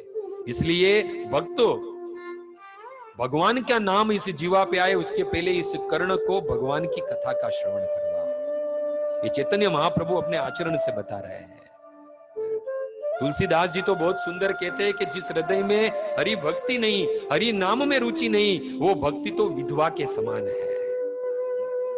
वो तो भक्ति है पर भक्ति विधवा के समान है, क्योंकि उस हृदय में उस जीव को भक्ति में रहते हुए भी भगवान के नाम में रुचि नहीं है। उसकी भक्ति होने के बावजूद भी उसकी भक्ति तो विधवा है। इसलिए तो चैतन्य महाप्रभु ने फर्स्ट इस शिष्टाष्टम के श्लोक में कहा ना कि विद्या वधु जीवनम।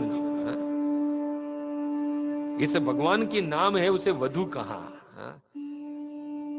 ये भक्ति बगैर हरि नाम के तो विधवा है हमारी भक्ति भक्तों। और तुलसीदास जी तो कहते हैं, जिन हरि भक्ति हृदय नहीं आनी, जिसके हृदय में राम कृष्ण और विष्णु की भक्ति नहीं आती है, जीवत सब समानते ही प्राणी। वो तो जीव जीते जी भी चलती फिरती लाश है। और जो नहीं करई राम गुण गाना, जीव सो दादुर जी समाना। तुलसीदास जी कहते हैं, जिसकी जीवा पर भगवान राम कृष्ण और विष्णु का नाम नहीं है, उसकी जीवा तो मेंढक की जीवा के समान है, मेंढक के समान है। तो हरि नाम देखा जाए तो प्राण है। भक्ति यदि शरीर है तो हरि नाम उस भक्ति रूपी शरीर के प्राण है। भक्तों, आपको यदि भौतिक दृष्टांत से अगर समझे हम, तो हम एक आदमी बाजार में निकला, शादी करनी थी, बाजार में निकला तो एक बोर्ड पड़ा कि यहाँ पर शादी विवाह के सभी चीज उपलब्ध है, शादी विवाह से लगती हुई सभी चीज यहाँ पर उपलब्ध है। तो वो बंदा गया और उस बंदा ने कहा कि काम करो, मुझे कन्या दिखाओ। तो उस आदमी ने कहा, भाई यहाँ पर शादी के लिए सारी चीजें मिलती है, कन्या नहीं मिलती है। तो कहा, आपने बोर्ड पे लिखा है कि शादी विवाह के संबंध में सभी वस्तुएं यहाँ पर, सभी चीजें यहाँ पर मिलती है। और शादी के लिए तो मेन वस्तु क्या होती है, सार क्या है शादी का, लड़की तो चाहिए। और आपकी दुकान में लड़की ही नहीं मिल रही है तो ये बोर्ड है, उतार दो। ठीक उसी प्रकार भक्तों, ये शरीर जो है, ये भक्ति एक शरीर के समान है। और शरीर रूपी भक्ति में यदि हरि नाम रूपी प्राण नहीं है तो वो भक्ति चलती फिरती लाश है, विधवा है। अगर जीवन में भक्ति नहीं है तो बाकी सारी वस्तुएं हमारे जीवन में व्यर्थ है। कहने का तात्पर्य है कि जीवन में मूल वस्तु है भक्ति, और भक्ति में भी हरि नाम के प्रति यदि हमारी रुचि हो तो वो सबसे बड़ी उत्तम भक्ति मानी गई है। इसलिए तो एक कवि कहते हैं कि हरि नाम नहीं तो क्या जीना, हरि नाम नहीं तो क्या जीना, विषय विष गोल कर रोज क्यों जीना।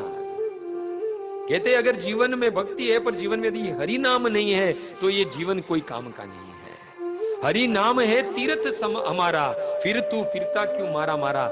जो व्यक्ति भगवान का नाम अपने मुख से लेता है, सारे तीर्थ है वो वहां पर विद्यमान हो जाता है। तीर्थम कुर्वन्ति तीर्थानि, जहां जहां भगवान के भक्त जाते हैं और भगवान के नाम का जप करते हैं, संकीर्तन करते हैं, वो सारे जो जगह है वो तीर्थ बन जाती है। वो सारे स्थान तीर्थ बन जाते हैं, क्योंकि भगवान का नाम जब कोई जीव लेता है तो सारे तीर्थ है वो स्थान पर आकर विराजमान हो जाते हैं। इसलिए कवि कहते हैं हरि नाम है तीर्थ हमारा, हरि नाम साक्षात तीर्थ के समान है। और फिरता क्यों मारा मारा, इधर उधर फिरने की जरूरत नहीं है। जिस स्थान पर बैठकर यदि हरि नाम करे वही स्थान तीर्थ बन जाता है। और कहते हैं अंत समय हरि नाम न आवे तो काशी मदीना क्या काम आवे। सुंदर कहते हैं कि पूरा जीवन भक्ति किए, यदि अंत समय यदि मुख पर भगवान का नाम ना आए तो चाहे कितने भी तीर्थों में जाकर, कितनी भी पवित्र नदियों में जाकर हमने स्नान क्यों ना किया हो, उस पवित्र नदियों में स्नान करना, तीर्थों का गमन करना, उसका फल क्या है कि अंत समय हमारे मुख पर भगवान का नाम आए। अगर अंत समय हमारे मुख पर भगवान का नाम नहीं आता है तो सब कुछ विफल है। उस पवित्र नदियों में किया हुआ स्नान, साथ ही साथ पवित्र स्थानों पर जाकर भगवान के दर्शन किए, वो सब व्यर्थ हो जाए यदि अंत समय में भगवान का नाम इस जीवा पर नहीं आए। भक्तों आज 2 अक्टूबर है, आज गांधी जयंती है। भक्तों आप राजघाट में अगर गए हो तो आपने देखा होगा जितने भी बड़े बड़े लोग हैं उसकी समाधि लगी हुई है। मैं अपना व्यक्तिगत अगर अनुभव कहूं आपको तो उस राजघाट पर जब मैं गया तब बड़ी बड़ी वहां पर समाधि बनी हुई है। इस राजघाट पर सबसे महंगी समाधि ऐसा कहा जाता है राजीव गांधी की है। उस पर बहुत जो कीमती पत्थर लगे हैं, बहुत खर्च से लगे हुए हैं। पर भक्तों जब मैं वहां से निकला और जब गांधी जी की समाधि वहां पर गया तो भक्तों एक अलग ही शांति का अनुभव हुआ वहां पर, क्योंकि वहां पर भगवान का नाम चल रहा था। क्योंकि अंत समय जब गांधी जी को गोली लगी तब उस वक्त भी उनके मुख से भगवान का नाम निकला, राम राम और राम 3 बार वो हर एक गोली पर उनके मुख से भगवान का नाम निकला। क्योंकि उनका एक प्रतिदिन उनका एक कार्य था भगवत गीता पढ़ना, साथ ही साथ भगवान का नाम लेना। भगवत गीता के आश्रय में थे ये जो गांधी जी थे। वो गांधी जी लिखते हैं, अपना अनुभव लिखते हैं गांधी जी कि जब जब मुझे मेरे जीवन में कोई दुविधा, कोई दुख आया, कभी कोई मुझे उस परिस्थिति का हल नहीं मिला, कोई रास्ता नहीं मिला, तब मैंने भगवत गीता का आश्रय लिया, भगवान के वाणी का आश्रय लिया। और जब जब भी भगवत गीता खोला तो मुझे उस परिस्थिति में से निकलने का, उस दुख में से निकलने का रास्ता मिला। एक वैष्णव यदि अंत समय अगर भगवान का नाम आ जाए तो समझ लेना उसके जीवन की हुई सारी भक्ति का फल मिल गया उसको। क्योंकि भगवान कहते हैं अंत काले च मामे वस्मरण मुक्ता कलेवरम, मैं अपने धाम उसे दे देता हूं जो अंत समय ये शरीर का त्याग करता है और मेरे नाम को मुझे याद करता है। इसलिए वो कवि कहते हैं हरि नाम नहीं तो क्या जीना, विषय विष गोल कर रोज क्यों पीना। रोज रोज इस भौतिक जगत के विष को पीते हैं, अपनी इंद्रियों को तृप्त करते हैं, पर वास्तविक ये शरीर का सुख है, पर आत्मा का सुख का तो ज्ञान ही नहीं है। ये विषयी सुखों से शरीर तो शायद सुख ही हो जाएगा, पर अंदर की आत्मा जो है वो बड़ी दुखी होती है। और बताओ ये शरीर भी कब तक सुख भोगेगा? जब तक वो सुख भोगने के लायक है तब तक। बाकी तो ये शरीर जब वृद्ध होएगा, धीरे धीरे जन्म जरा में चाहेगा, व्याधि में जाएगा, तब ये सुख भी उसे अच्छे नहीं लगेंगे, ये इंद्रिय भोग भी उसे उस वक्त अच्छी नहीं लगेगी। इसलिए भक्तों ये रोज रोज विषय विष जो है वो नहीं पीना है, हमें तो हरि नाम रूपी अमृत पीना है और रात दिन भगवान का नाम लेते रहना है। हरि नाम में रुचि नहीं, फिर कितने भी तीर्थ घूम लो कोई फायदा नहीं है यदि हरि नाम के प्रति रुचि नहीं उत्पन्न होती है तो। भक्तों चैतन्य महाप्रभु हरिदास ठाकुर से कहते हैं, हम सब जानते हैं हरिदास ठाकुर कैसे थे भक्तों। मुसलमान परिवार में जन्म हुआ था उनका और हमेशा आप भगवान का नाम रटते रहते थे भक्तों। 3 लाख नाम भगवान के जपते थे प्रतिदिन ये हरिदास ठाकुर। इसलिए तो इस इस्कॉन ने उसे नामाचार्य कहा। यदि भगवान के नाम में यदि रुचि लगानी है तो इस हरिदास ठाकुर के चरणों में हमें प्रार्थना करनी चाहिए। 3 लाख नाम भगवान का रोज जपते थे। मुसलमान परिवार में जन्म लिया था उस और भगवान कृष्ण का नाम जपते थे। उस राजा को, उस शहंशाह को बर्दाश्त नहीं हुआ, कहा इसको मारो। 21 बाजार में उस हरिदास को पीटा गया। क्यों? क्योंकि उसके मुख पर कृष्ण का नाम था। मुसलमान परिवार में जन्म लिया था और कृष्ण का नाम ले रहा था। उसे सजा मिली कि इसे 21 बाजार में जाकर पिटाई करो इसकी। और भक्तों, उस राजा के जो जो जो बंदे थे उन्होंने बहुत पीटा हरिदास को। एक बाजार में लेकर जाते थे, इतना मारते थे कि जब तक वो बेहोश न हो जाए। और हर एक कोड़े पर हरिदास के मुख से भगवान का नाम निकलता था, कृष्ण कृष्ण कृष्ण। वो दर्द महसूस नहीं करते, वो तो भगवान के नाम में जो सुख प्राप्त करते थे उस वक्त, भगवान का नाम अपनी जीवा पर लेकर। मारते मारते वो दूत थे जो उस राजा के सैनिक थे, वो थक गए कि कितना मारेंगे हरिदास, तुम अब तो नाम लेना बंद करो, मर जाओगे। हरिदास ने कहा, मैं छोड़ना चाहता हूं नाम, पर क्या करूं, मेरी जीवा जो है वो भगवान के नाम को नहीं छोड़ना चाहती है। मैं तो नाम नहीं लूं, मेरा शरीर नाम लेना नहीं चाहता, पर ये जीवा है वो भगवान का नाम छोड़ नहीं रही है। मैं तो हरि नाम छोड़ दूं, पर ये हरि नाम है जो मुझे नहीं छोड़ रहा है। क्योंकि रात दिन जो भगवान का नाम लेता है ना, वो भगवान का नाम ही उस जीव को पकड़ लेता है। वो जीव जितना भी छूटना चाहे, पर वो जीव, वो हरि नाम है, वो जीव को छोड़ता नहीं है। हम सब जानते हैं, वृद्ध हो गए फिर भी उनकी जो संख्या थी 3 लाख नाम जप करना, वो कायम था भक्तों। एक बार जब चैतन्य महाप्रभु के भक्त उनके पास आए तो लेटे थे जमीन पे, उनकी सेहत ठीक नहीं थी हरिदास ठाकुर की, फिर भी नाम जप रहे थे, हरे कृष्णा कृष्णा कृष्णा हरे हरे, हरे राम राम राम हरे हरे। उस भक्त ने कहा कि जगन्नाथ जी का प्रसाद लाया हूं आपके लिए। हरिदास ठाकुर ने कहा, मेरी अभी नाम की संख्या पूर्ण नहीं हुई है। पर भगवान के शुद्ध भक्त थे, जानते थे कि भगवान जगन्नाथ जी का जो प्रसाद है साक्षात भगवान जगन्नाथ जी है। भगवान का प्रसाद और भगवान जगन्नाथ में कोई अंतर नहीं है, ये भली बात ही जानते थे हरिदास ठाकुर। उसने उसमें से एक चावल का दाना लिया और अपने मुख पर रखा। स्वास्थ्य बिल्कुल ठीक नहीं, फिर भी हरि नाम को नहीं छोड़ा। और ये जब देखा उस चैतन्य महाप्रभु के शिष्य ने, दास ने, तो उनसे देखा नहीं गया और तुरंत ही चैतन्य महाप्रभु को कहा कि हरिदास की तबीयत ठीक नहीं है और वो अभी भी इतने ही नामों का जाप करते हैं। तब चैतन्य महाप्रभु हरिदास के पास आए और हरिदास से कहा, हरिदास को कहा कि आप जो ये नाम ले रहे हो, उस नाम की महिमा चैतन्य महाप्रभु बताते हैं कि क्षणे क्षणे करो तुम्ही सर्व तीर्थ स्थान। कहते हैं कि क्षणे क्षणे करो तुम्ही सर्व तीर्थ स्नान। ये जब भगवान का नाम लेते हैं ना हम, तो चैतन्य महाप्रभु कहते हैं हरिदास ठाकुर को कि तुम क्षण क्षण जितने नाम लेते हो उतनी पवित्र नदियों में स्नान करते हो। क्षणे क्षणे करो तुम्ही सर्वे तीर्थ स्नान, जब भगवान का नाम लेते हो तभी।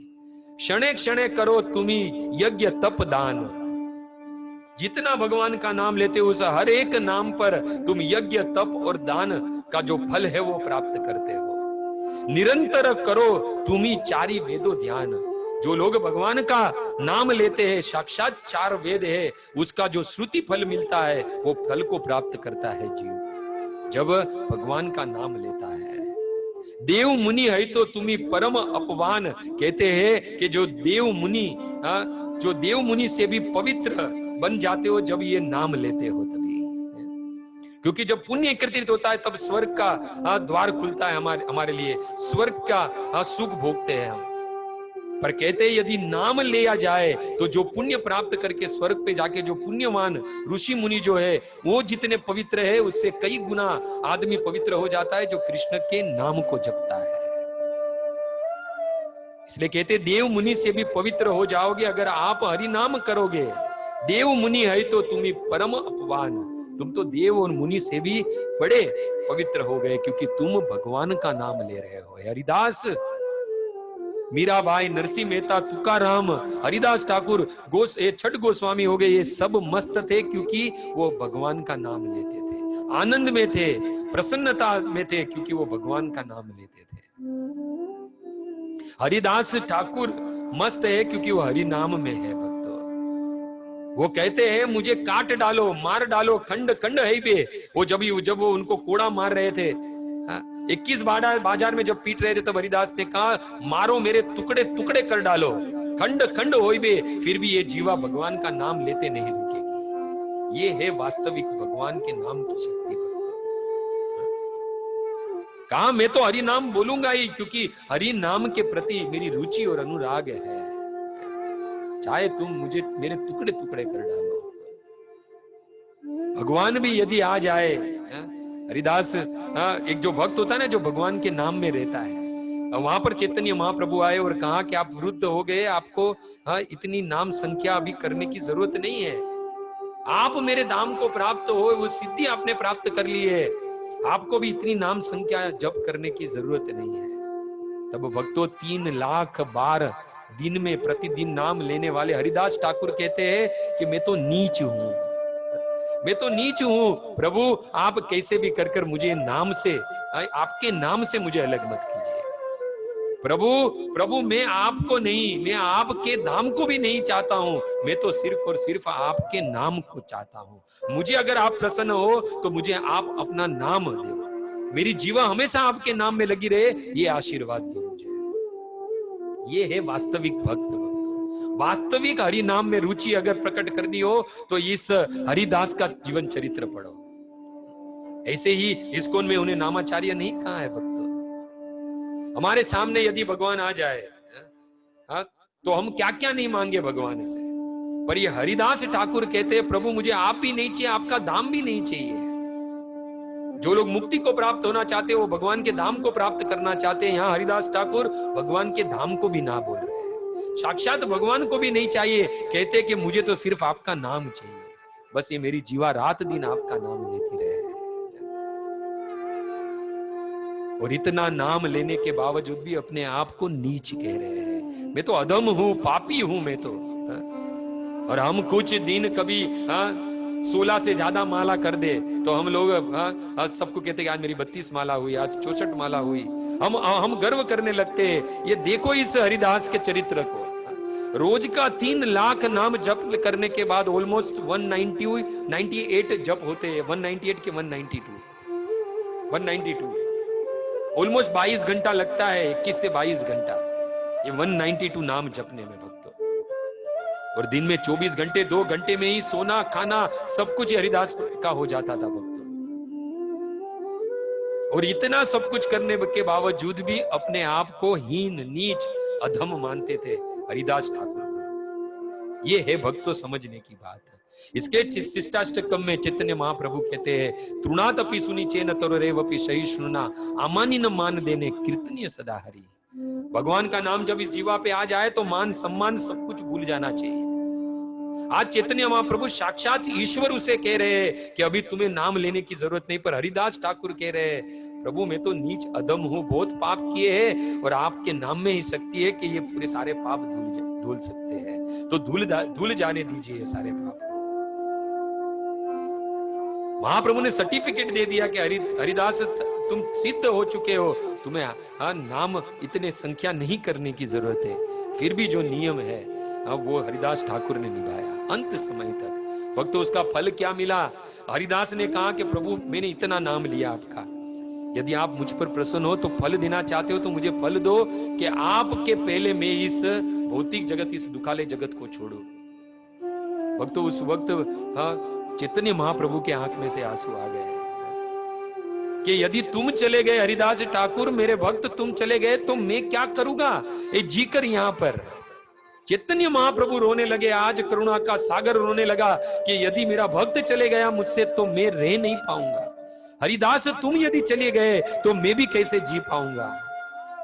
हरिदास ने कहा तुम्हारे नाम मैंने लिया है प्रभु, यदि कुछ फल देना चाहते हो तो ये फल दो कि आपके पहले मैं इस दुखालय जगत को छोड़ दूं। और भक्त की प्रार्थना भगवान माने नहीं, ऐसा हो नहीं सकता है। और ये तो हरिदास ठाकुर थे भक्तों। चैतन्य महाप्रभु ने अपने सीने पर पत्थर रखा और हम सब जानते हैं कि बाद में उन्होंने प्राण को त्यागा और उनका फल क्या नाम का मिला? साक्षात चैतन्य महाप्रभु ने उनको अपनी गोद में लेकर नृत्य किया भक्तों। और तब से कहा कि आज से इस समुद्र में स्नान कराया, उस बंगाल में जो समुद्र था उसमें, और कहा कि आज से जो गंगा में स्नान करने का जो फल है, यदि समुद्र में कोई स्नान करेगा तो उतना ही फल उसे प्राप्त होगा। आज से ये समुद्र नहीं, ये समुद्र तीर्थ बन गया है, क्योंकि आज मेरे हरिदास ठाकुर ने इसमें स्नान किया है। तीर्थम कुर्वन्ति तीर्थानि, भगवान के भक्त जहां पर भी होते हैं उस स्थान को तीर्थ बना देते हैं। हम सब जानते हैं कि भगवान चैतन्य महाप्रभु ने उनको अपने गोद में उठाकर उद्दंड कीर्तन किया। भक्तों, ये है वास्तविक नाम का फल। भक्तों, साक्षात भगवान उस नाम लेने वाले जीव की सारी सेवा करते हैं, सारी मनोकामना पूर्ण करते हैं, जो जीव भगवान के नाम में लगा है।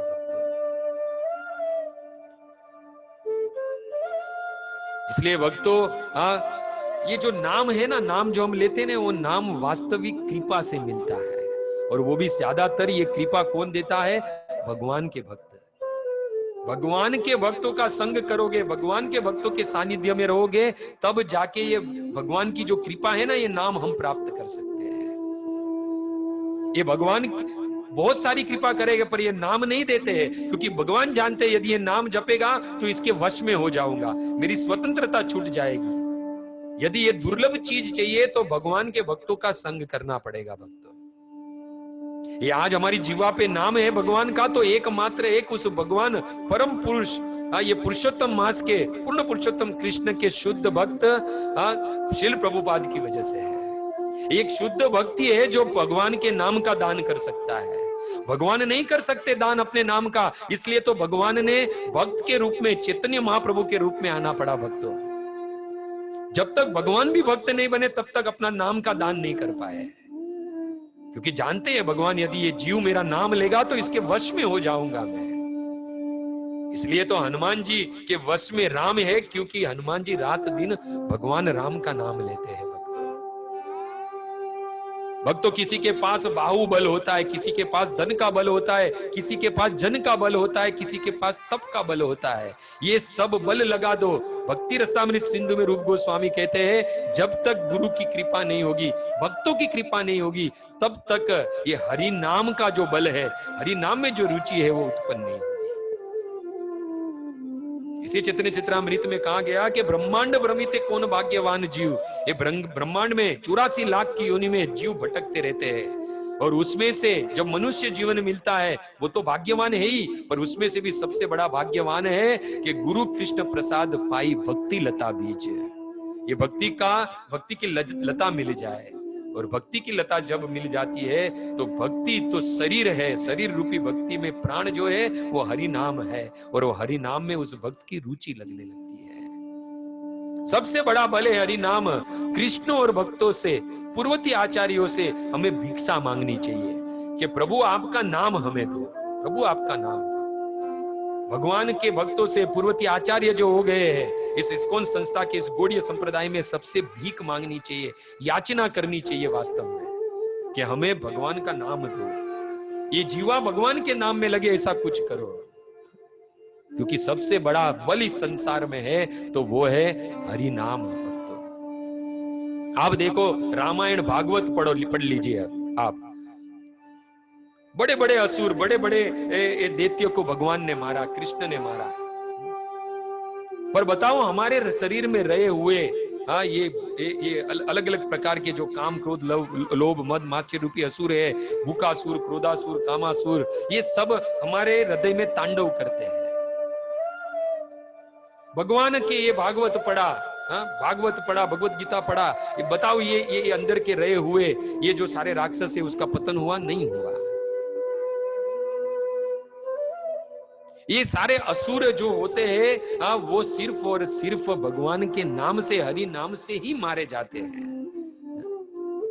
भगवान का नाम जब इस जीवा पर, इस जीव में आ जाए तो समझ लेना कि ये जीव है वास्तव में ये सारे जो असुर है उस पर विजय प्राप्त कर लेगा। हम सब जानते हैं कि हरि नाम का आखिर परिणाम क्या निकला है। हरि से बड़ा हरि का नाम, हमने सुना कि आखिर हरि नाम में का परिणाम क्या है? जो भगवान से भी बड़ा है। जहां बल की बात करते हैं तो भगवान ने भी बल, भगवान में भी बल है, पर भगवान में उतना बल नहीं कि हमारे हृदय में रहे हुए शत्रु को मार सके। भगवान अत्र तत्र सर्वत्र सब जगह पर है, फिर भी भगवान ने अपने नाम में ही सारी शक्ति डाल दी। नाम नामकारी निज सर्वशक्ति। क्यों? क्योंकि भगवान जानते हैं कि मेरे से भी मेरे नाम में ज्यादा बल है, और ये जीव के हृदय में रहे हुए जब तक ये काम क्रोध लोभ मद मात्सर्य रूपी शत्रु मरेंगे नहीं, तब तक ये मेरे धाम को प्राप्त नहीं होंगे। इसलिए भगवान ने नाम प्रदान किया अपना, और उस नाम में सारी शक्ति प्रदान कर दी। जब तक नाम नहीं लोगे तब तक इस भव बंधन से हम मुक्त नहीं हो पाएंगे, हमारे हृदय में रही हुई वासना से हम मुक्त नहीं हो पाएंगे। इसलिए देवहूति माता कपिल मुनि से कहती है कि यत जीवा अग्रे वर्तन्ते नाम तुभ्यम। हे प्रभु, जब तक इस जीवा के अग्र के भाग में यदि आपका नाम नहीं आएगा, तब तक ये जीव को मुक्ति मोक्ष नहीं मिलेगी। यत जीवा अग्रे वर्तन्ते नाम तुभ्यम, ये जीवा के अग्र भाग पर आपका नाम आना चाहिए। परमात्मा साक्षी के रूप में सबके हृदय में है। जो काम परमात्मा नहीं कर पाए वो हरि नहीं कर पाए, वो काम हरि का नाम हरि के नाम ने कर दिखाया। हरि ने जितने लोग का उद्धार किया है, आप रामायण पढ़ लो, 25-26 से ज्यादा नाम नहीं होंगे भगवान ने जिसका उद्धार किया। सबरी, अहिल्या, केवट, सुग्रीव इत्यादि का। पूरी रामायण समाप्त हो जाए। अयोध्या से जब राम अयोध्या में आए और अयोध्या से जब राम साकेत जा रहे थे, तब सारी अयोध्या को अपने साथ में लेकर गए। इस रामायण में देख लीजिए, भगवान ने बहुत कम लोगों को, 25-26 जन का नाम आएगा जिसका उद्धार किया अपने बल से। पर जब भगवान साकेत अपने धाम जा रहे थे, तब पूरी अयोध्या को साथ में लेकर गए। क्यों? क्योंकि ये सारी अयोध्या ने 14 वर्ष तक कंटिन्यू नित्य भगवान के नाम का स्मरण किया था। जो भगवान जो कार्य नहीं कर सके, वो कार्य भगवान के नाम ने कर दिया। भगवान विवश हो गए इन सबको अपने साथ में ले जाने के लिए। उस वक्त सारी अयोध्या को भगवान अपने साथ में साकेत धाम ले गए, क्योंकि इन सब ने इस 14 वर्ष में सबसे ज्यादा भगवान का नाम का स्मरण किया था। भगवान के विरह में सब लोग रोते थे और रात दिन भगवान का नाम लिया करते थे। चैतन्य महाप्रभु भी शिष्टाष्टक के 7वें श्लोक में कहते हैं, शून्यायतम जगत सर्वे गोविंद विरण में। ये जगत जब भगवान नहीं हो तो भगवान के विरह में ये जगत शून्य लगना चाहिए। ये सारी अयोध्या की प्रजा को हर बिना राम ये जगत, ये सुख संपत्ति सब कुछ शून्य लग रही थी। उस वक्त यदि ये लोग जिंदा थे तो सिर्फ और सिर्फ भगवान के नाम पर, भगवान को याद करके जिंदा थे। भक्तों, कई करोड़ों जीवों का उद्धार कृष्ण के नाम ने कर दिया, राम के नाम ने कर दिया, विष्णु के नाम ने कर दिया। इसलिए सूरदास जी कहते हैं, सुनी है मैंने निर्बल के बल राम। हे राम, मैंने आपके नाम की महिमा सुनी है जो निर्बल को भी बल देता है। ये भगवान का नाम हमें वास्तविक बल देता है। निर्बल के बल राम। मैं जानता हूं राम आपके नाम में बड़ी ताकत है। जो अपने आप को निर्बल समझता है, यदि वो भगवान का नाम पुकारे, भगवान का नाम ले, तो भगवान स्वयं उसे बल देते हैं। सूरदास जी उस गजेंद्र को याद करते हैं कि जब लगी गजबल अपने यो बरतो नेत सरियो नहीं काम। जब उस गजेंद्र ने अपनी सारी ताकत लगा दी, सारा बल लगा दिया उस ग्राह के मुख से अपने पैर को छुड़ाने में। भागवत कहता है 1000 वर्ष तक युद्ध चला, अपनी सारी ताकत जो था वो गजेंद्र लगा चुका था। सूरदास जी कहते हैं, निर्बल हई हरि नाम पुकारे आए आधे नाम। जब उस गजेंद्र को लगा कि अब मेरी शक्ति क्षीण हो रही है, मैं मृत्यु की ओर जा रहा हूं, तब उस गजेंद्र ने किसको पुकारा? हरि को, हरि के नाम को याद किया। और नाम जब हरि का लो तो हरि है वो विवश हो जाते हैं आने में। और उस गजेंद्र के कहते हैं आए आधे नाम, अभी तो आधा नाम। हाँ, वृंदावन के संत कहते हैं, रुक्मणी जी ने पूछा कि प्रभु कहां जा रहे हो? भगवान के पास समय नहीं था, भगवान ने कहा हाँ, और भगवान थी बोले तब तक तो गरुड़ पर भगवान उस गजेंद्र के सामने खड़े थे। और भगवान ने उसका मोक्ष किया क्योंकि उसने भगवान का नाम लिया था। भक्तों, वहां द्रौपदी की भी बात आती है तो सूरदास जी कहते हैं कि द्रुपद सुता निर्बल भई त्याजिन त्यजी आए निज धाम दुशासन की भुजा थकिन भई वसन रूप भय श्याम। कहते हैं कि द्रुपद सुता निर्बल भई, जब अपना बल सब कुछ उसका नष्ट होने को आया, तब उसने भगवान को पुकारा, उस गोविंद को पुकारा, गोविंद का नाम अपनी जीवा पर लिया और भगवान विवश हो गए। उस वक्त भी भगवान दौड़े, उस वक्त भगवान अपनी रानियों के साथ में भोजन कर रहे थे। भगवान दौड़े, उस वक्त रानियों ने पूछा कहां जा रहे हो? कहा आज मेरा भक्त पुकार रहा है मुझे।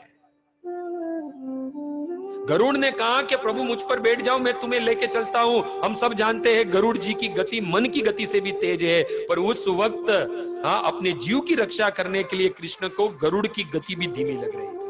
गरुड़ पे से भी भगवान कूद गए, भगवान दौड़ चले जा रहे थे। भगवान को लगा कि अब मैं समय पे नहीं पहुंचू। भगवान ने अपने उत्तरीय को आदेश दिया, भगवान का वस्त्र है वो भगवान के रूप में वहां प्रकट हुआ और उस द्रौपदी की वसन रूप भय श्याम, उस वस्त्र के रूप में उस द्रौपदी की रक्षा की। भक्तों, इसका एक और एक मात्र कारण है रक्षा का, क्योंकि उस द्रौपदी की जीवा पर भगवान गोविंद का नाम आया था, कृष्ण का नाम आया था। ये है नाम की महिमा। भक्तों, वो 10,000 हाथियों का बल रखने वाला दुशासन, उसकी भुजा थकिन भई। सूरदास जी कहते हैं दुशासन की भुजा थकिन भई।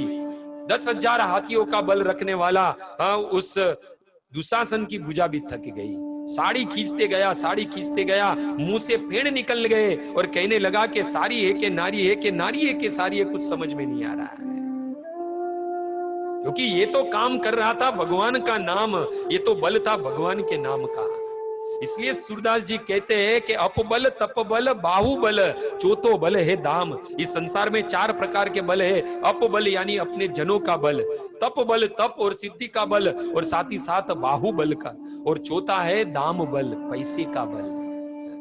कहते अपबल तपबल बाहुबल चौथो बल है दाम, सुर किशोर कृपाते सब बल हारे हरि को नाम। ये सारे बल है वो हरि के नाम के सामने नष्ट हो जाते हैं, फीके पड़ जाते हैं। सबसे बड़ा बल यदि है तो वो है भगवान के नाम का बल, सूरदास जी कहते हैं। इसलिए जितना हो सके इस जीवा से भगवान का नाम लो।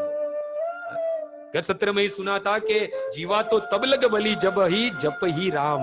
ये जीवा वास्तविक तब तक ही अच्छी है जब तक इस जीवा पर भगवान का नाम आता है।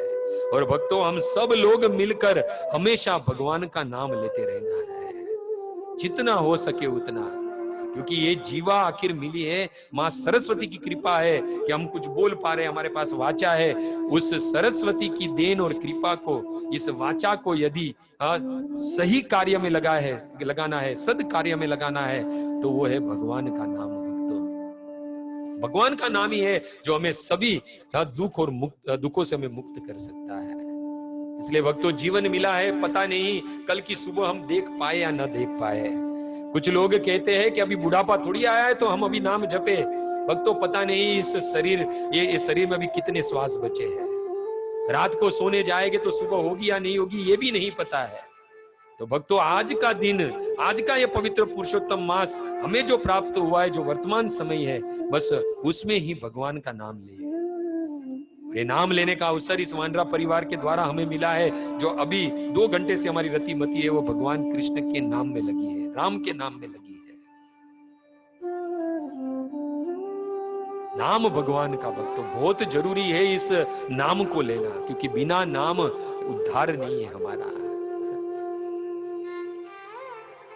नाम संकीर्तन यज्ञ, इस भागवत का भी जब अंत किया सुद गोस्वामी ने, तो सुद गोस्वामी ने भी लिख दिया कि नाम संकीर्तन यज्ञ सर्व पाप प्रणाशनम प्रणामो दुख शमनम तम नमामि हरि परम। उस भगवान के नाम में ही, नाम संकीर्तन में ही ताकत है कि हमारे सारे दुखों से हमें मुक्त कर सके। तो आज अवसर मिला है तो भगवान का नाम ले लेना चाहिए भक्तों। भगवान भक्त के अधीन है, जो भगवान का नाम लेता है भगवान उस भक्त के अधीन हो जाते हैं। हम भक्त पराधीन। तो ये थी आज के नाम की महिमा भक्तों। जप इस पवित्र पुरुषोत्तम महीने में भगवान के नाम का जप करना है भक्तों। अभी भी ये सत्र इसे देखा जाए तो जब का है वो समाप्त नहीं हुआ है, अभी भी बहुत कुछ बोलना है। इस पे ही 3 दिन की कथा हो जाए, ऐसा मेरा मन कह रहा है। पर बाकी तो देखा जाए तो ये दूसरे भी जो कार्य है जिससे इस पूर्ण पुरुषोत्तम महीने में हम भगवान को प्रसन्न कर सके, तो आने वाले दिन में ये भी सुनेंगे। पर कल का जो सत्र है पुनः भगवान के नाम से ही शुरू करेंगे। तो खूब खूब धन्यवाद आप सभी भक्तों का, जो आपने धैर्य पूर्वक आज का ये सत्र सुना। यदि इस सत्र के दौरान यदि कोई त्रुटि रह गई हो, कोई शब्द का प्रयोग उचित समय और उचित स्थान पर न हुआ हो, तो आपका दास, आपका पुत्र और आपका सेवक समझकर क्षमा कर देना।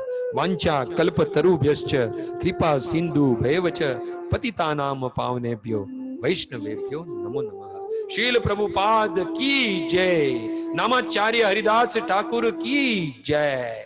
हरे कृष्ण।